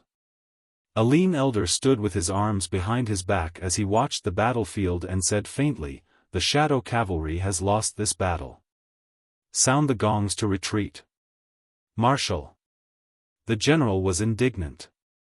"A defeat is a defeat." The lean elder said coldly, "Sound the gongs to retreat." Yes. The enemy's formation was retreating, but the two cavalries that were entangled did not separate so easily. They were still biting and killing each other as they broke through the enemy's formation and returned to their own. The ground was littered with bloodied corpses. "Do you know why you lost?" The old man's eyes were filled with wisdom. "I was too slow." The general lowered his head in shame. "Not bad." The scrawny elder was Dongxuan's god of war, Han Sanhe. "Our shadow cavalry is basically the same as the enemy's steel cavalry, the most elite combat force. Both sides will suffer and perish together. However, your command failed. In this battle, our side had sent out 5,000 cavalrymen, while the other side had also sent out 5,000. The other side had returned with 3,000 to 4,000 men, but the number of our brothers who returned was at least 500 less than the other side. Why is that?" When they broke through the formation and regrouped, Tai Zheng seized the opportunity. His roar spurred the army to cheer. This was the morale. At that point in time, the cavalries of both sides are already like arrows at the end of their flight. The only thing that can support them is their morale. The side with the highest morale would win. On the other hand, the enemy made the first move. Their cavalry's morale soared, and we were a step behind, so our morale was suppressed. In the first wave, the number of casualties on both sides was similar. The hundreds of casualties on our side only happened after the second wave of morale was suppressed. "You're not Tai Zheng's opponent." The scrawny elder said faintly, "There's another reason for your defeat." Tai Zheng was always standing there, his soldiers could see him. "As for you, your soldiers couldn't see you. The general is the soldier's courage. The general's courage is the soul of an army. Therefore, your defeat in this battle is well-deserved." Han Sanhe sighed softly. Tai Zheng is indeed a generational talent. The general beside him was already ashamed. After this battle, the shadow cavalry can't enter the battlefield for a short period of time. Their morale has been suppressed. We have to find a chance to turn the tables before we can continue fighting.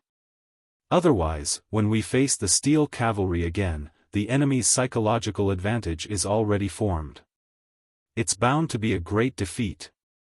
For 45 consecutive days, the three of you have taken turns to fight Tai Zheng.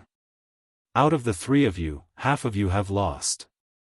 Han Sanhe narrowed his eyes slightly as he looked at the battlefield. It looks like this old man will have to fight personally. This lowly general is ashamed. I'm willing to lead the army. This isn't military law. This battle is meant to train the soldiers. Han Sanhe said coldly, "The three of you have been fighting openly and covertly within the nation, fighting for the title of the top general of the younger generation. This battle is to let you see how far you're from being a famed general. I hope you remember the countless heroic souls that have died because of your mistakes in this battle." Han Sanhe looked at the general and the other two generals who were standing straight as he said word by word, "This time, we're using human lives to train the soldiers for you. I want you to remember that in front of a true famed general, you're not even worth a fart. If you don't improve, it's only a matter of time before you die on this battlefield." Han Sanhe's voice was cold. The three generals were flushed, lowering their heads as if they were about to crawl into a hole in the ground. This is what it means to build a general's success on the bones of thousands. Han Sanhe went up to the podium with a grim expression. A huge flag suddenly flew up in the wind from Dongxuan's camp. It fluttered wildly in the air. Han! The entire Dongxian army, hundreds of thousands of men, howled loudly. The soldiers cheered in unison, their voices shaking the air. On the other side, Tai Zheng's expression froze. Han Sanhe was finally going to fight personally. He had raised the flag specifically to tell him that he had already seen him as an opponent who could threaten him. "I will fight with all my might." This was Han Sanhe's respect for his opponent. However, this respect made Tai Zheng's heart skip a beat. He would rather Han Sanhe underestimate him and look down on him than face him in such a serious manner. The pressure was immense. Orders came continuously from the enemy's camp. The battle on the battlefield was forcefully stopped by the enemy as all the combatants returned to their ranks. The flags fluttered, blanketing the sky and earth. The wind howled as the flags fluttered like dragons within 100 miles. Han Sanhe had only reorganized his troops, but the entire Dongxian army took on a different atmosphere at once. Whether it was their aura, their will to fight, or their murderous intent, they seemed to have been elevated by several levels at once. This was the invincible confidence that an unparalleled general of his generation had brought to his troops. The soldiers' instinctive fear of the battlefield was completely erased from their hearts when Han Sanhe personally commanded them. Tai Zheng sucked in a deep breath in the face of the overwhelming aura and gave the order at the same time. The entire army retreated to defend. Although he knew that such a decision would put him at a disadvantage, Tai Zheng could only do so in the face of such an overwhelming aura. If they were to fight now, their defeat would be certain. The enemy's aura was blazing. It was only an appearance without any order to attack, but it had already forced Tai Zheng to change his formation, to switch from offense to defense. There was no pride on Han Sanhe's face, only calmly and methodically issuing his orders. Countless troops began to move from all directions, attacking Yutong's Yutong troop in a chaotic but orderly manner. They came and went, advancing and retreating, coming from the east and west, fighting from the north and south. Tai Zheng utilized his brain's calculation ability to its maximum, countering every move that came his way and fighting back. Arrows. Time passed by slowly. Although Tai Zheng was still as calm as ever, he was already powerless. For 3 consecutive days, Han Sanhe had been attacking continuously, using all sorts of methods from all directions: sneak attacks, ambushes, fire attacks. It was a comprehensive collection of tactics. Nibbling tactics. This was the nibbling tactics that Han Sanhe had used to strike fear into the hearts of the famed generals of various countries, nibbling away at your men bit by bit. No matter how you defended, I had my ways to bite you bit by bit. Tai Zheng's troops were forced to retreat again and again. However, after 3 days, he realized that the enemy had already completed half of the encirclement. Furthermore, all of the formidable military force was laid out in front of him. This was obviously the stance of a pursuit. Facing such a situation, all that was left was a head-on battle. In spite of this, Tai Zheng had no confidence in winning a head-on battle. If he lost, he could only retreat. However, once he did so, the 50,000 shadow cavalry that had not moved would come crashing in like a tsunami. By then, if he insisted on fleeing, Han Sanhe might take advantage of the situation and pursue him all the way to Tiantang City. The continent's god of war lives up to his reputation.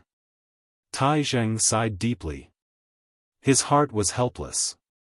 Unknowingly, he had not even noticed how the enemy had set up the ambush, but the catastrophe had come so suddenly. There was nothing left out in all directions. "Marshal!" The soldier who was in charge of the lookout cried out in terror from the top of the mountain. "What is it? Why are you panicking?" Tai Zheng was furious. However, he was stunned as well. Behind him, a troop of cavalry had appeared out of nowhere. There were at least tens of thousands of people in the crowd. The Dongxian steel cavalry. Since when had they come to his back? Tai Zheng was utterly disheartened as he turned to look at the enemy's formation.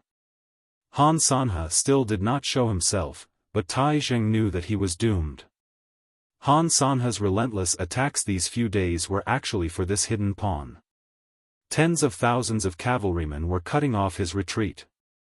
While he was busy dealing with the enemy's simultaneous attacks from dozens of sides, this troop of cavalry had actually circled behind him. There was no way forward and no way back. Han Sanhe was obviously trying to strangle the empire of Yutong's military force. Now, the enemy was attacking from all sides and the tempo was picking up. It was obvious that the enemy's final attack was about to begin. Once the final attack began, it would be a thunderous one. Tai Zheng was trying his best to think of a way to escape this fate of certain defeat and death. If he were to be defeated, the empire of Yutong's eastern border would fall completely. However, even as he thought about it, his temples throbbing, he could not think of any countermeasure. Han Sanhe's attacks were dense and omnipresent. It was impossible to defend against them. "Marshal!" The guard who was on the lookout suddenly cried out in delight, "Marshal, Dongxuan's troop is suddenly in chaos in the southwest. There seems to be a battle." Tai Zheng was stunned. Southwest? He had always wanted to break out from that direction and defend the mountain there, but Dongxian had obviously seen this as well.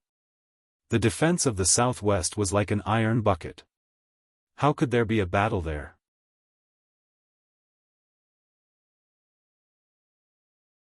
Chapter 84. Tai Zheng turned to take a look. Thick smoke billowed into the sky, the sounds of battle could be heard clearly from dozens of miles away. It sounded like a large-scale battle was taking place. Tai Zheng could only feel his heart thumping in his chest, his lips slightly parched. "Give the order, signal the flag. Ask what's going on."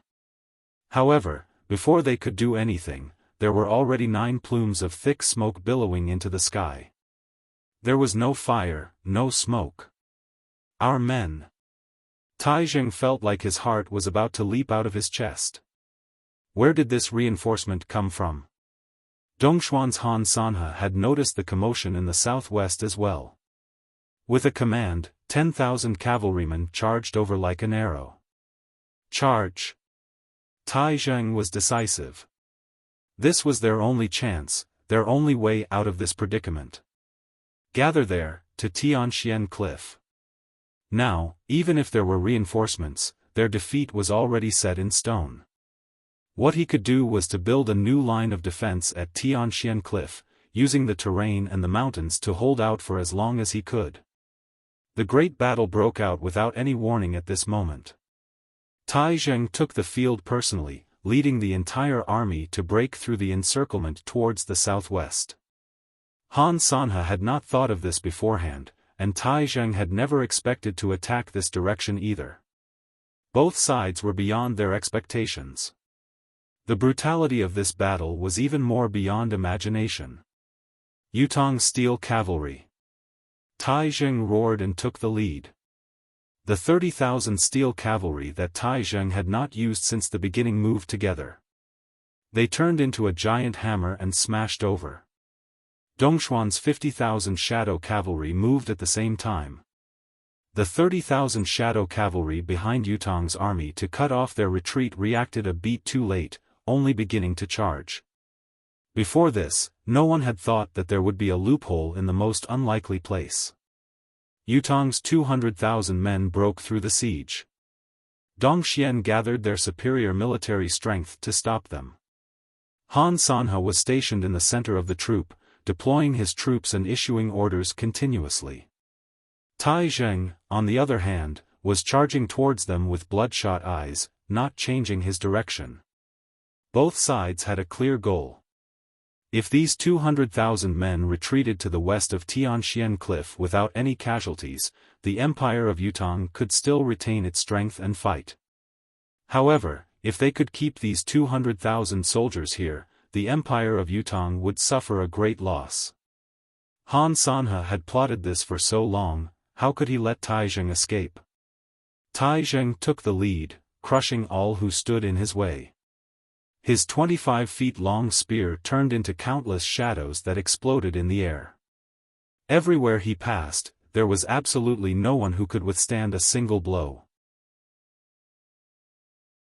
His horse had already turned into a whirlwind as he led the 30,000 cavalrymen forward with an irresistible force.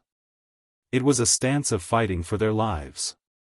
On the other side, some unknown troop was also rushing over with all their might to assist Tai Zheng in breaking out of the siege. The desperation on the other side was even greater than that on this side. The frenzied charge of Yutong's army brought the entire battle to its climax in an instant. Tai Zheng charged forward in a frenzy. Charge! Kill them all! This was their only chance. Where did this troop come from? Han Sanhe's clear face was filled with doubt as well. He knew the Empire of Yutong's troop movements like the back of his hand. There was no longer any support for Tai Zheng. How could such a troop appear out of nowhere? Tai Zheng sprinted for dozens of miles and was finally close to the battlefield in front of him. However, the moment he saw the battlefield before him, his heart skipped a beat. His eyes were rimmed red as hot tears rolled down his cheeks. Kill them all. Regroup with the brothers. On the other side was a group of crippled soldiers wearing old military uniforms and armors. Whether it was the commanding officer or the soldiers, they were either blinded in one eye or had a broken arm. They were shouting in unison, fighting ferociously as they charged forward. Yutong is undefeated. Yutong is unrivaled. I am Yutong's man, I shall die fighting for the country. Save Marshal Tai. Brothers, it's time to fight for our lives. The crippled soldiers charged forward in a frenzy. They did not evade at all, exchanging their lives for their own. You slash me, I'll slash you back. I'm already crippled, I can't fight you. All I can do is fight for my life. An old soldier charged forward with a guffaw. 2 Dongxian soldiers slashed at him with their sabers. The old soldier did not evade, instead, his eyes widened as he roared, "Men are not here to fight. Men are here to fight for our lives." He welcomed the 2 sabers with his neck and chest while the sabers in his hands slashed down ferociously. Blood sprayed into the sky as 3 heads fell together. Another crippled soldier who was blinded in one eye jumped down from the high ground to face the sharp sabers and spears, pouncing forward. His body was pierced but his saber had also chopped off a Dongxian soldier's head in a frenzy. "Marshal Tai, over here." The crippled soldiers roared as they charged forward with their lives on the line. "Our lives aren't worth anything anymore. We're just waiting for our deaths at the back." A crippled general cried out, "Marshal Tai. The Empire of Yutong can't do without you. We have no regrets dying in front of the 9 Supreme Lords Tianxian Cliff. We have no regrets following the 9 Supreme Lords." Tai Zheng's tears of blood flowed. "Kill them all. Kill them all. Don't let our brothers die in vain." He hollered madly. Right before the valley, he suddenly leaped down from his horse's back, charging towards the enemy's formation like a mad tiger. His spear rained down in a circular arc that gleamed coldly. Hundreds of Dongxian soldiers were killed with a single thrust of his spear. The gap had been opened. Charge! I'll cover the retreat. Yutong's steel cavalry surged out from the gap. Tai Zheng had gone mad. When he saw the crippled soldiers, he had completely lost his rationality. These old brothers were using their lives to pave the way for the army. They did not have a unified commander. Although their numbers were considerable, they lacked coordination. They could only use such a barbaric and cruel method to realize their value in battle. How can I, Tai Zheng, use my old brothers' lives to exchange for my own? I'll open this gap with all of you. Tai Zheng roared. When the 25-feet-long spear was swung, not a single drop of water could enter within 100 feet radius. Since the marshal was covering the retreat, Yutong's troops knew that the opportunity could not be missed, galloping in along the path. When each of the generals saw their troops charging over, they returned immediately without exception to accompany Tai Zheng and cover the army's retreat. I'll be the general. I'll fight to the death for my brothers. I'll be the general, I can't just use my brothers' lives to accumulate merit. I'll be the general. There were more and more Yutong generals following Tai Zheng, all of them looking stern as they killed in a frenzy. They were like a steel wall that blocked Dongxuan's pursuit. In the enemy's formation, a cold voice rang out, "Shadow cavalry. Charge over and crush them all." The enemies who were fighting all around suddenly split into two sides with a swoosh. Behind them, countless valiant black knights were like demons bursting out of the darkness. With the pressure of a mountain, they charged over ferociously. Tai Zheng's gaze was resolute. "Marshal." Hundreds of soldiers charged towards the shadow cavalry in a frenzy. "Go! Fire your arrows." With the command from the other side, the sky suddenly darkened. At this moment, hundreds of thousands of sharp arrows completely covered the sky. "Go!" The remaining soldiers in the valley charged out at the same time, charging towards the shadow cavalry and the arrows that blotted out the sky. Tai Zheng. If you don't go, our brothers won't be able to rest in peace. Heart-wrenching roars rang out. Tai Zheng's entire body was dyed red with blood. He howled in despair as the two assistant generals pulled him back with all their might. "Marshal! Go quickly. We still have a chance after we cross Tianxian Cliff." Tai Zheng's eyes were bulging so hard that they were about to tear, blood flowing out. His tears were mixed with the fresh blood as he finally roared, "Go! Go!" The shrill roar was like the howl of a wounded beast in the wilderness. Han Sanhe. Tai Zheng's voice rang through the land. "If I, Tai Zheng, don't die, I will kill you. I will kill you." The army had retreated into the valley. However, Han Sanhe's Dongxian troop was chasing after them in a frenzy as if they had risked their lives, almost biting the tail of Yutong's army.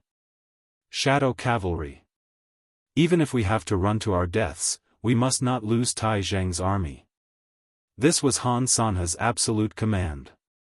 This god of war had a cold heart that was beyond anyone's imagination. He was ruthless to the enemy, but he was merciless to his own soldiers as well. This was a once-in-a-lifetime opportunity. As long as they pursued Tai Zheng's defeated army, Yutong's military force would crumble completely. Even if Yutong still remained in the world after this war, the natural barrier of Yutong would be lost and half of its territory would be lost. It would also be removed from the ranks of the five empires. It would then be reduced to a weak force at the mercy of others. Han Sanhe had decided that he would not give Tai Zheng a chance to regroup his army, no matter the cost. All members of the Shadow Cavalry, attack Tai Zheng. The countless remaining soldiers opened up a path spontaneously, allowing their brothers to enter, but they did not move. "There's no use in a crippled body," cover the army with your life. Countless remaining soldiers used their lives to initiate a spontaneous charge, charging forward in a frenzy against the enemy army that was coming at them from all directions. Even if they could only delay the enemy by a single step, they had to charge forward. Brothers who have fallen in battle back then. Someone hollered, "I'm coming. Brothers, you're all here." A burly man bellowed, waving his saber with his remaining arm as his muscular body charged forward like an iron tower. "Brothers, families, I, Du Heisey, can't do my best anymore in the future, but your father is happy to see all of you. I have no regrets." Ha ha ha. Hundreds of remaining soldiers guffawed together, raising their sabers as they charged into the enemy's formation. No regrets for the empire. No regrets for the family. No regrets for the brothers. On the other side was a cliff. On the cliff, the 800 remaining soldiers had thrown all the rocks they had collected down, but they still could not stop Dongxuan's army. Suddenly, an order was issued. "One man, one saber, stop them with our lives." The 800 remaining soldiers formed groups of 50 men, jumping down from the 300 feet high cliff with bloodshot eyes and sabers in their hands. It was just that there was no chance of survival at this height. They had treated their bodies as rolling logs and boulders with sabers. If I can kill one of them, it's my gain. If I can crush one of them, it's my gain. If I can't kill or crush them to death, I'll *King fall as a rock to stop your advance. Tai Zheng's tears of blood flowed. There were a few times when he wanted to cry out and die fighting here. However, he did not even have the chance to reorganize his troops. Being chased from the back, Tai Zheng had wanted to reorganize his troops several times, but it was too late. The shadow cavalry was less than 1,000 feet behind them. If they were to stop and reorganize at such a distance, a single charge from the enemy could annihilate all of them. They could only run. Run to a safe distance. However, how could the enemy give them such a safe distance? The forest on both sides was dense, the weeds were overgrown beneath their feet, almost reaching their waists. The northwest wind howled, almost blowing at them as they ran. Tianxian Cliff. They had arrived at Tianxian Cliff. Tai Zheng cried into the sky, "Tianxian Cliff. The 9 Supremes have sacrificed themselves here. Do I, Tai Zheng, have to die fighting here as well? So what if I, Tai Zheng, die fighting? I hate that hundreds of millions of Yutong's people are going to perish under Dongxuan's shadow cavalry. I, Tai Zheng, die with everlasting regret.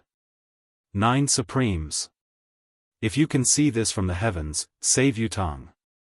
Save Yutong." Tai Zheng cried in despair, spitting a mouthful of fresh blood. At the corner, countless silhouettes of the shadow cavalry had appeared in a flash. In the dark, 40 to 50 phantom-like silhouettes appeared. Without a sound, the cold gleam of their swords and sabers formed a bright circle around Tai Zheng. Dark shadows. Tai Zheng was exhausted, but he suddenly guffawed. "Your father has long heard of Dongxuan's dark shadows. Come on." He bellowed and took large strides forward. The people in the dark shadows fell from all directions without a word. With a roar, Tai Zheng counterattacked swiftly with his long sword. However, he was a general after all. Facing such martial world experts, he was obviously no match for them. In the blink of an eye, his body was already riddled with wounds. Martial. Dozens of Janissaries sprung up and welcomed the sabers and swords with their own bodies in the air, blocking the sudden attack for Tai Zheng. Fresh blood splattered, warm drops of blood fell on Tai Zheng's face. Tai Zheng bellowed, his eyes wide with rage, his heart aching so much that he almost stopped breathing. Another dozen of Janissaries charged forward with all their might. In the dark night, a coarse laughter rang out. "Marshal! Don't forget me for the wedding wine."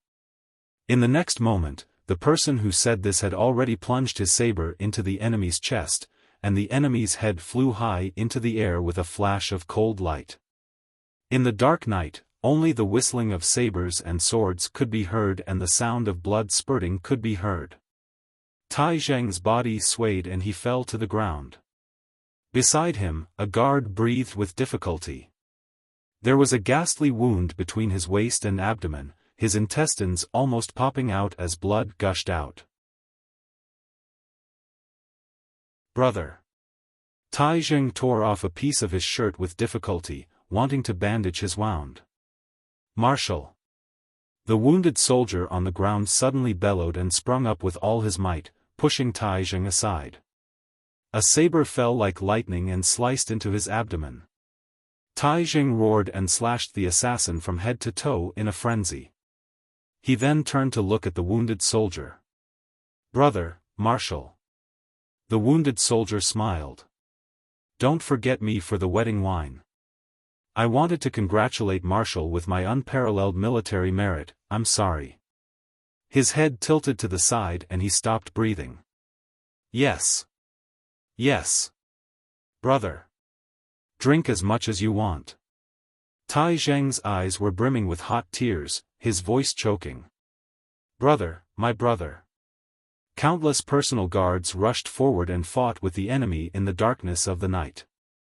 The sound of metal blades slicing through the air was endless. Outside the valley, the rumbling of hooves was getting closer. The shadow cavalry had arrived. Yutong's steel cavalry who were retreating suddenly reined in their horses in unison, their faces solemn. Marshal. Let's fight. Tens of thousands of people shouted at the same time, their eyes bloodshot. Fight? Tai Zheng stood up with difficulty, his muscular body drenched in blood from top to bottom. He murmured to himself, then suddenly roared, Let's fight. I, Tai Zheng, have let down my brothers in this life. Let us fight to the death together. Beneath the ground, we shall unite our troops and fight again. It's the brothers who have let down Marshal. An assistant general's voice was choking. We wanted to congratulate Marshal with our unparalleled military merit. It's too bad that we brothers have let down Marshal. Sister-in-law is the one who has let down the most. Sister-in-law. Tai Zheng's gaze froze. The frail silhouette leaning against the door seemed to have suddenly appeared before him. The battlefield is perilous, take care. Yes, Qian, When I come back, I'll take you as my wife. I want the entire army, the entire nation's people to celebrate our victory, to celebrate our wedding. I'll wait for you. Tai Zheng laughed forlornly at the sky. He had joined the army when he was young, his military career was long and arduous. It was only when he was 39 years old that he finally had the thought of starting a family. Who would have thought that it would all be for naught? The enemy's hooves thundered in his ears, their cries deafening, Don't think you can escape, Tai Zheng. Kill. The gentle face gradually faded from Tai Zheng's sight, turning into the swaying scenery far away. After I die, find a good husband, but remember, don't look for someone from the army. He turned around, his face had already become cold and hard, his spear propped on the ground, like a towering mountain, he shouted, Fight! Fight! The soldiers of the army roared in unison, their eyes filled with blood. Prepare to recoup your losses. Brothers, prepare yourselves. Tai Zheng laughed, still as heroic as ever. In his eyes, the gentle silhouette had finally turned into smoke and dissipated. What was left was a steely, murderous, courting death. 500 feet away, a troop of Dongxuan's shadow cavalry had appeared, the gleam of their sabers and spears gleaming coldly in the night. All of you! Tai Zheng hollered, his voice shaking the air. Yes! Tens of thousands of troops shouted in unison. Just as Tai Zheng was about to give the order, his spear pointed forward and a battle to the death was about to leave his mouth, he stopped abruptly, his entire body stiffening. This was because, it was at this very moment. Suddenly, a gust of wind blew down from Tianxian Cliff. Whoosh, whoosh, whoosh, the northwest wind that had been raging suddenly changed its direction. It blew in the opposite direction. The howling of the wind grew louder and louder. The shrill sound of the wind turned into the howl of the devil. The trees of the entire forest bent in unison, sweeping towards the shadow cavalry. Tianxian Cliff's unique terrain had actually turned into a lethal trap. A lethal trap for Dongxian. Tai Zheng's heart skipped a beat, so did all the Yutang soldiers. The scene was so familiar. Could it be, could it be?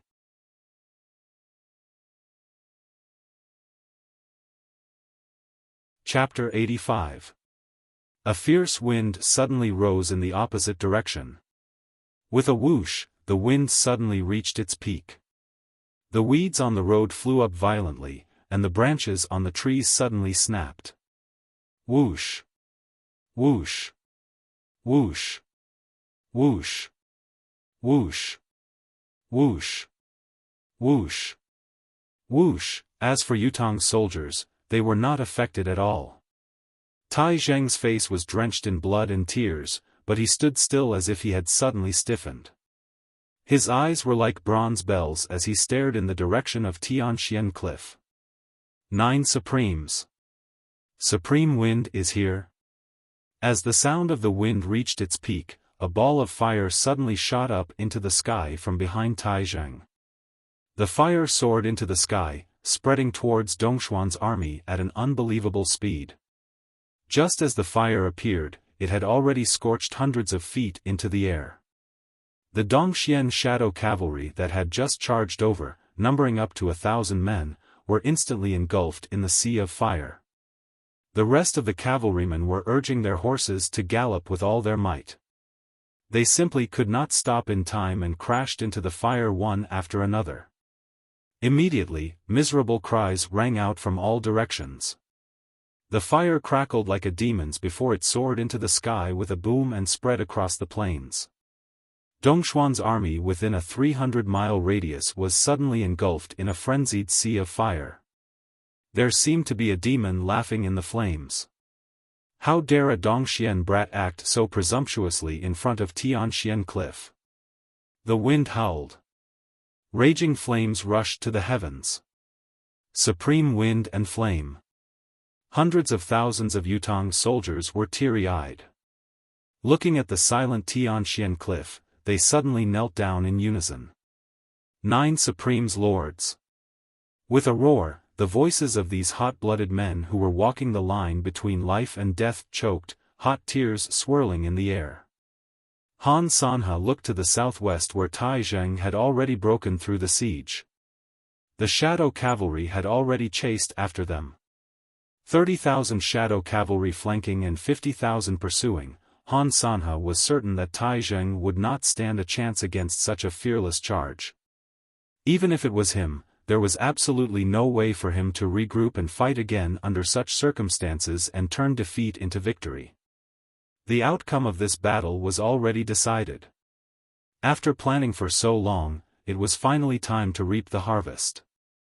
Fortunately, the 9 Supremes were no longer around.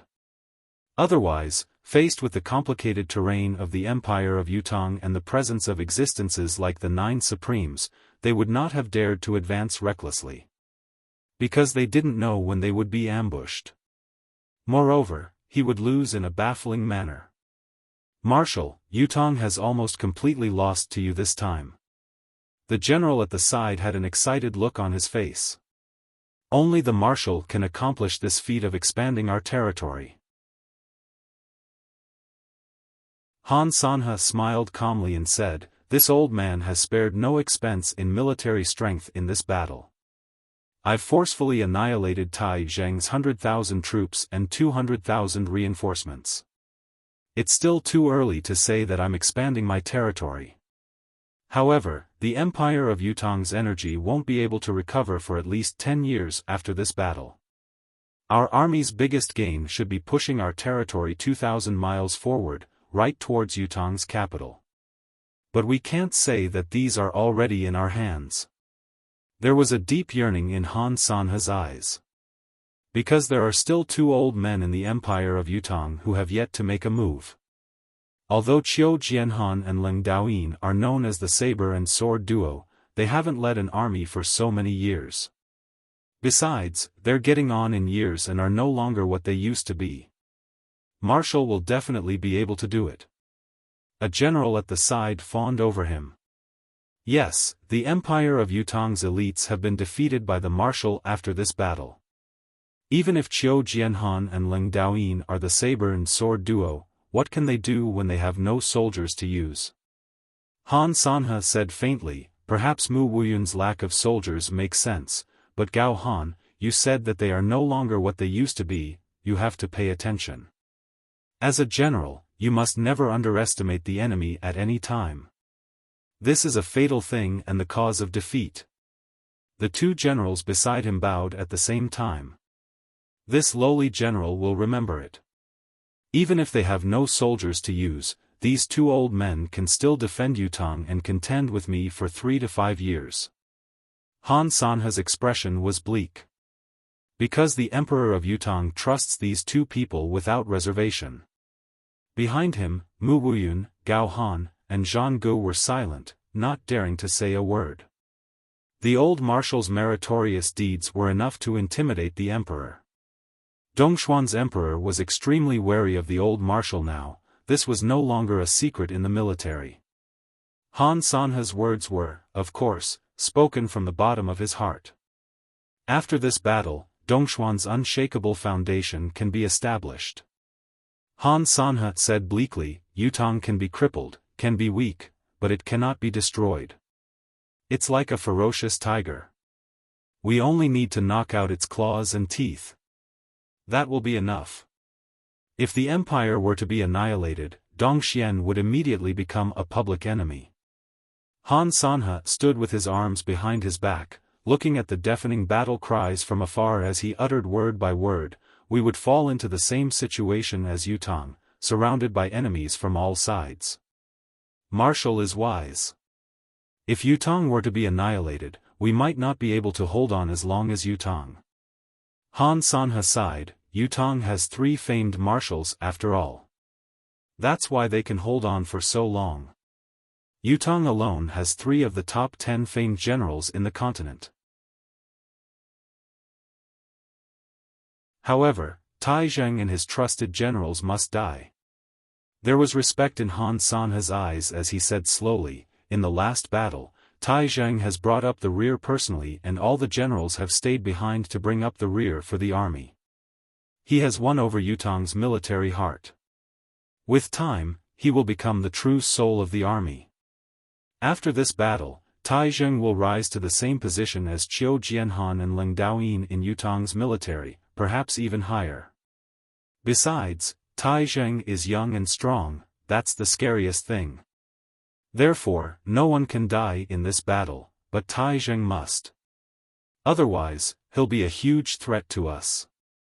Han Sanhe's evaluation of Tai Zheng had gone up 3 notches after this battle. The southwest wind howled. The 3 generals felt that Han Sanhe's lean silhouette was like a celestial being at this moment. He could summon clouds and rain with a flip of his hand. It was at this moment that the wind seemed to have stopped. Han Sanhe frowned and asked faintly, why has the wind stopped? Han Sanhe frowned and asked faintly, why did the wind stop? The 3 generals looked at each other, not knowing what was going on. This old man observed the sky at night. The southwest wind has been blowing strongly for the past few days. It's the best time to pursue and attack. Our army is going with the wind, so it's the right time. Why did the wind stop? While he was speaking, suddenly, the wind blew again, and he felt a sharp pain in his face. The wind changed direction. Han Sanhe's expression changed. The world knows about the death of the 9 Supremes, but Supreme Wind isn't here. Why did the wind suddenly change direction? Han Sanhe's eyes were filled with uncertainty. Just as Zhang Xian was about to speak, the wind had already grown stronger and stronger. The wind was so strong that people could barely stand. There's definitely something fishy about this. Han Sanhe frowned deeply. Send the order. Ask the pursuing army to slow down. This decision was extremely difficult to make. This was because if they followed up with the attack, they could completely annihilate Taizheng. However, if he gave up and slowed down, it would give Taizheng a chance to catch his breath. This caused another variable to appear in this battle. Marshal, please reconsider. Zhang Ge said, the death of the 9 Supremes is undeniable. The change in the wind's direction is only due to the might of heaven and earth. The enemy has already been defeated, it's impossible. Han Sanhe felt a sense of dread growing within him as he said decisively, as long as there's something fishy on the battlefield, there must be a reason. Send the order immediately. The horn rang. However, just as the horn rang, Han Sanhe's expression changed drastically. Because, up ahead, thick smoke suddenly soared into the sky, and raging flames surged. In the blink of an eye, the towering inferno had burned through hundreds of miles of forest. It had only been a blink of an eye, but the intensity of the fire had doubled. The next step was an earth-shattering blaze that soared into the sky. Supreme wind and flame. Han Sanhe's expression changed. Retreat at once. However, it was too late. All the soldiers who had entered the canyon were engulfed in the inferno. The inferno was like a living fire dragon, charging out of the canyon and engulfing the tens of thousands of men nearby. Toppling mountains and overturning seas, it continued to spread at an extremely fast speed. Tianxian Cliff's unique terrain, the forest of towering trees, had turned into a merciless sea of fire that devoured human lives at the end of summer and the beginning of autumn. How could this be? Disbelief colored Han Sanhe's eyes. The 9 Supremes were dead. The news was so accurate that some of his men had even witnessed the deaths of the 9 Supremes with their own eyes. They had personally participated in the deaths of the 9 Supremes. How could they still be here? Hundreds of miles away, the heat wave from the fire was still searing to his cheeks. All of this was like a dream, unbelievable, yet it was happening right before his eyes. A gust of wind and fire had turned an army of 200,000 men into nothingness. What pained Han Sanhe the most was the 80,000 shadow cavalry. Retreat. Assemble. Count. Clear the losses. Han Sanhe ordered through gritted teeth, give up on the pursuit. Shift to defense. This battle has been lost. Retreat, return to defense immediately. Defend the border, Lunar Wall Fortress. Abandon the westward strategy immediately. As Han Sanhe finished speaking, his skinny frame stood on the peak of the mountain. Suddenly, his face paled and he swayed. This battle was too much for him to accept. He knew that the 9 Supremes were dead, that was why he had accepted His Majesty's order to lead the army here. He had not expected that they would fall into a vicious trap in this battle. The 9 Supremes were not dead. Supreme Wind and Flame had attacked and killed hundreds of thousands of Dongxuan's elites in just one battle. If they dared to advance recklessly under such terrain, if the other Supremes were still around, even if the 400,000 men were to be wiped out, it would not be surprising at all. Han Sanhe gritted his teeth, a sharp, murderous glint in his eyes. Who was it that provided such absurd and erroneous information? Investigate it when we return. The 9 Supremes were dead, and the empires of the continent were recuperating, replenishing the resources that had been damaged by the previous years of war. This was not the time to send troops, but the empire had to. Now, they found out that the 9 Supremes were not dead. Had they used 200,000 men as a test? The doubt rose instinctively in Han Sanhe's heart. Thick smoke billowed 800 miles in front of him as flames soared into the sky. Countless men and horses were like fireballs, rolling and screaming amidst the conflagration. Some of them fell silent as they rolled, but the flames were still burning fiercely. Han Sanhe closed his eyes dejectedly. After a long time, he uttered word by word, "This war is the shame of this old man's life." Not only had they been defeated, they might have been set up. The empire of Dongxian had retreated. However, Taizheng had already reached his limit and was unable to pursue them. What a joke!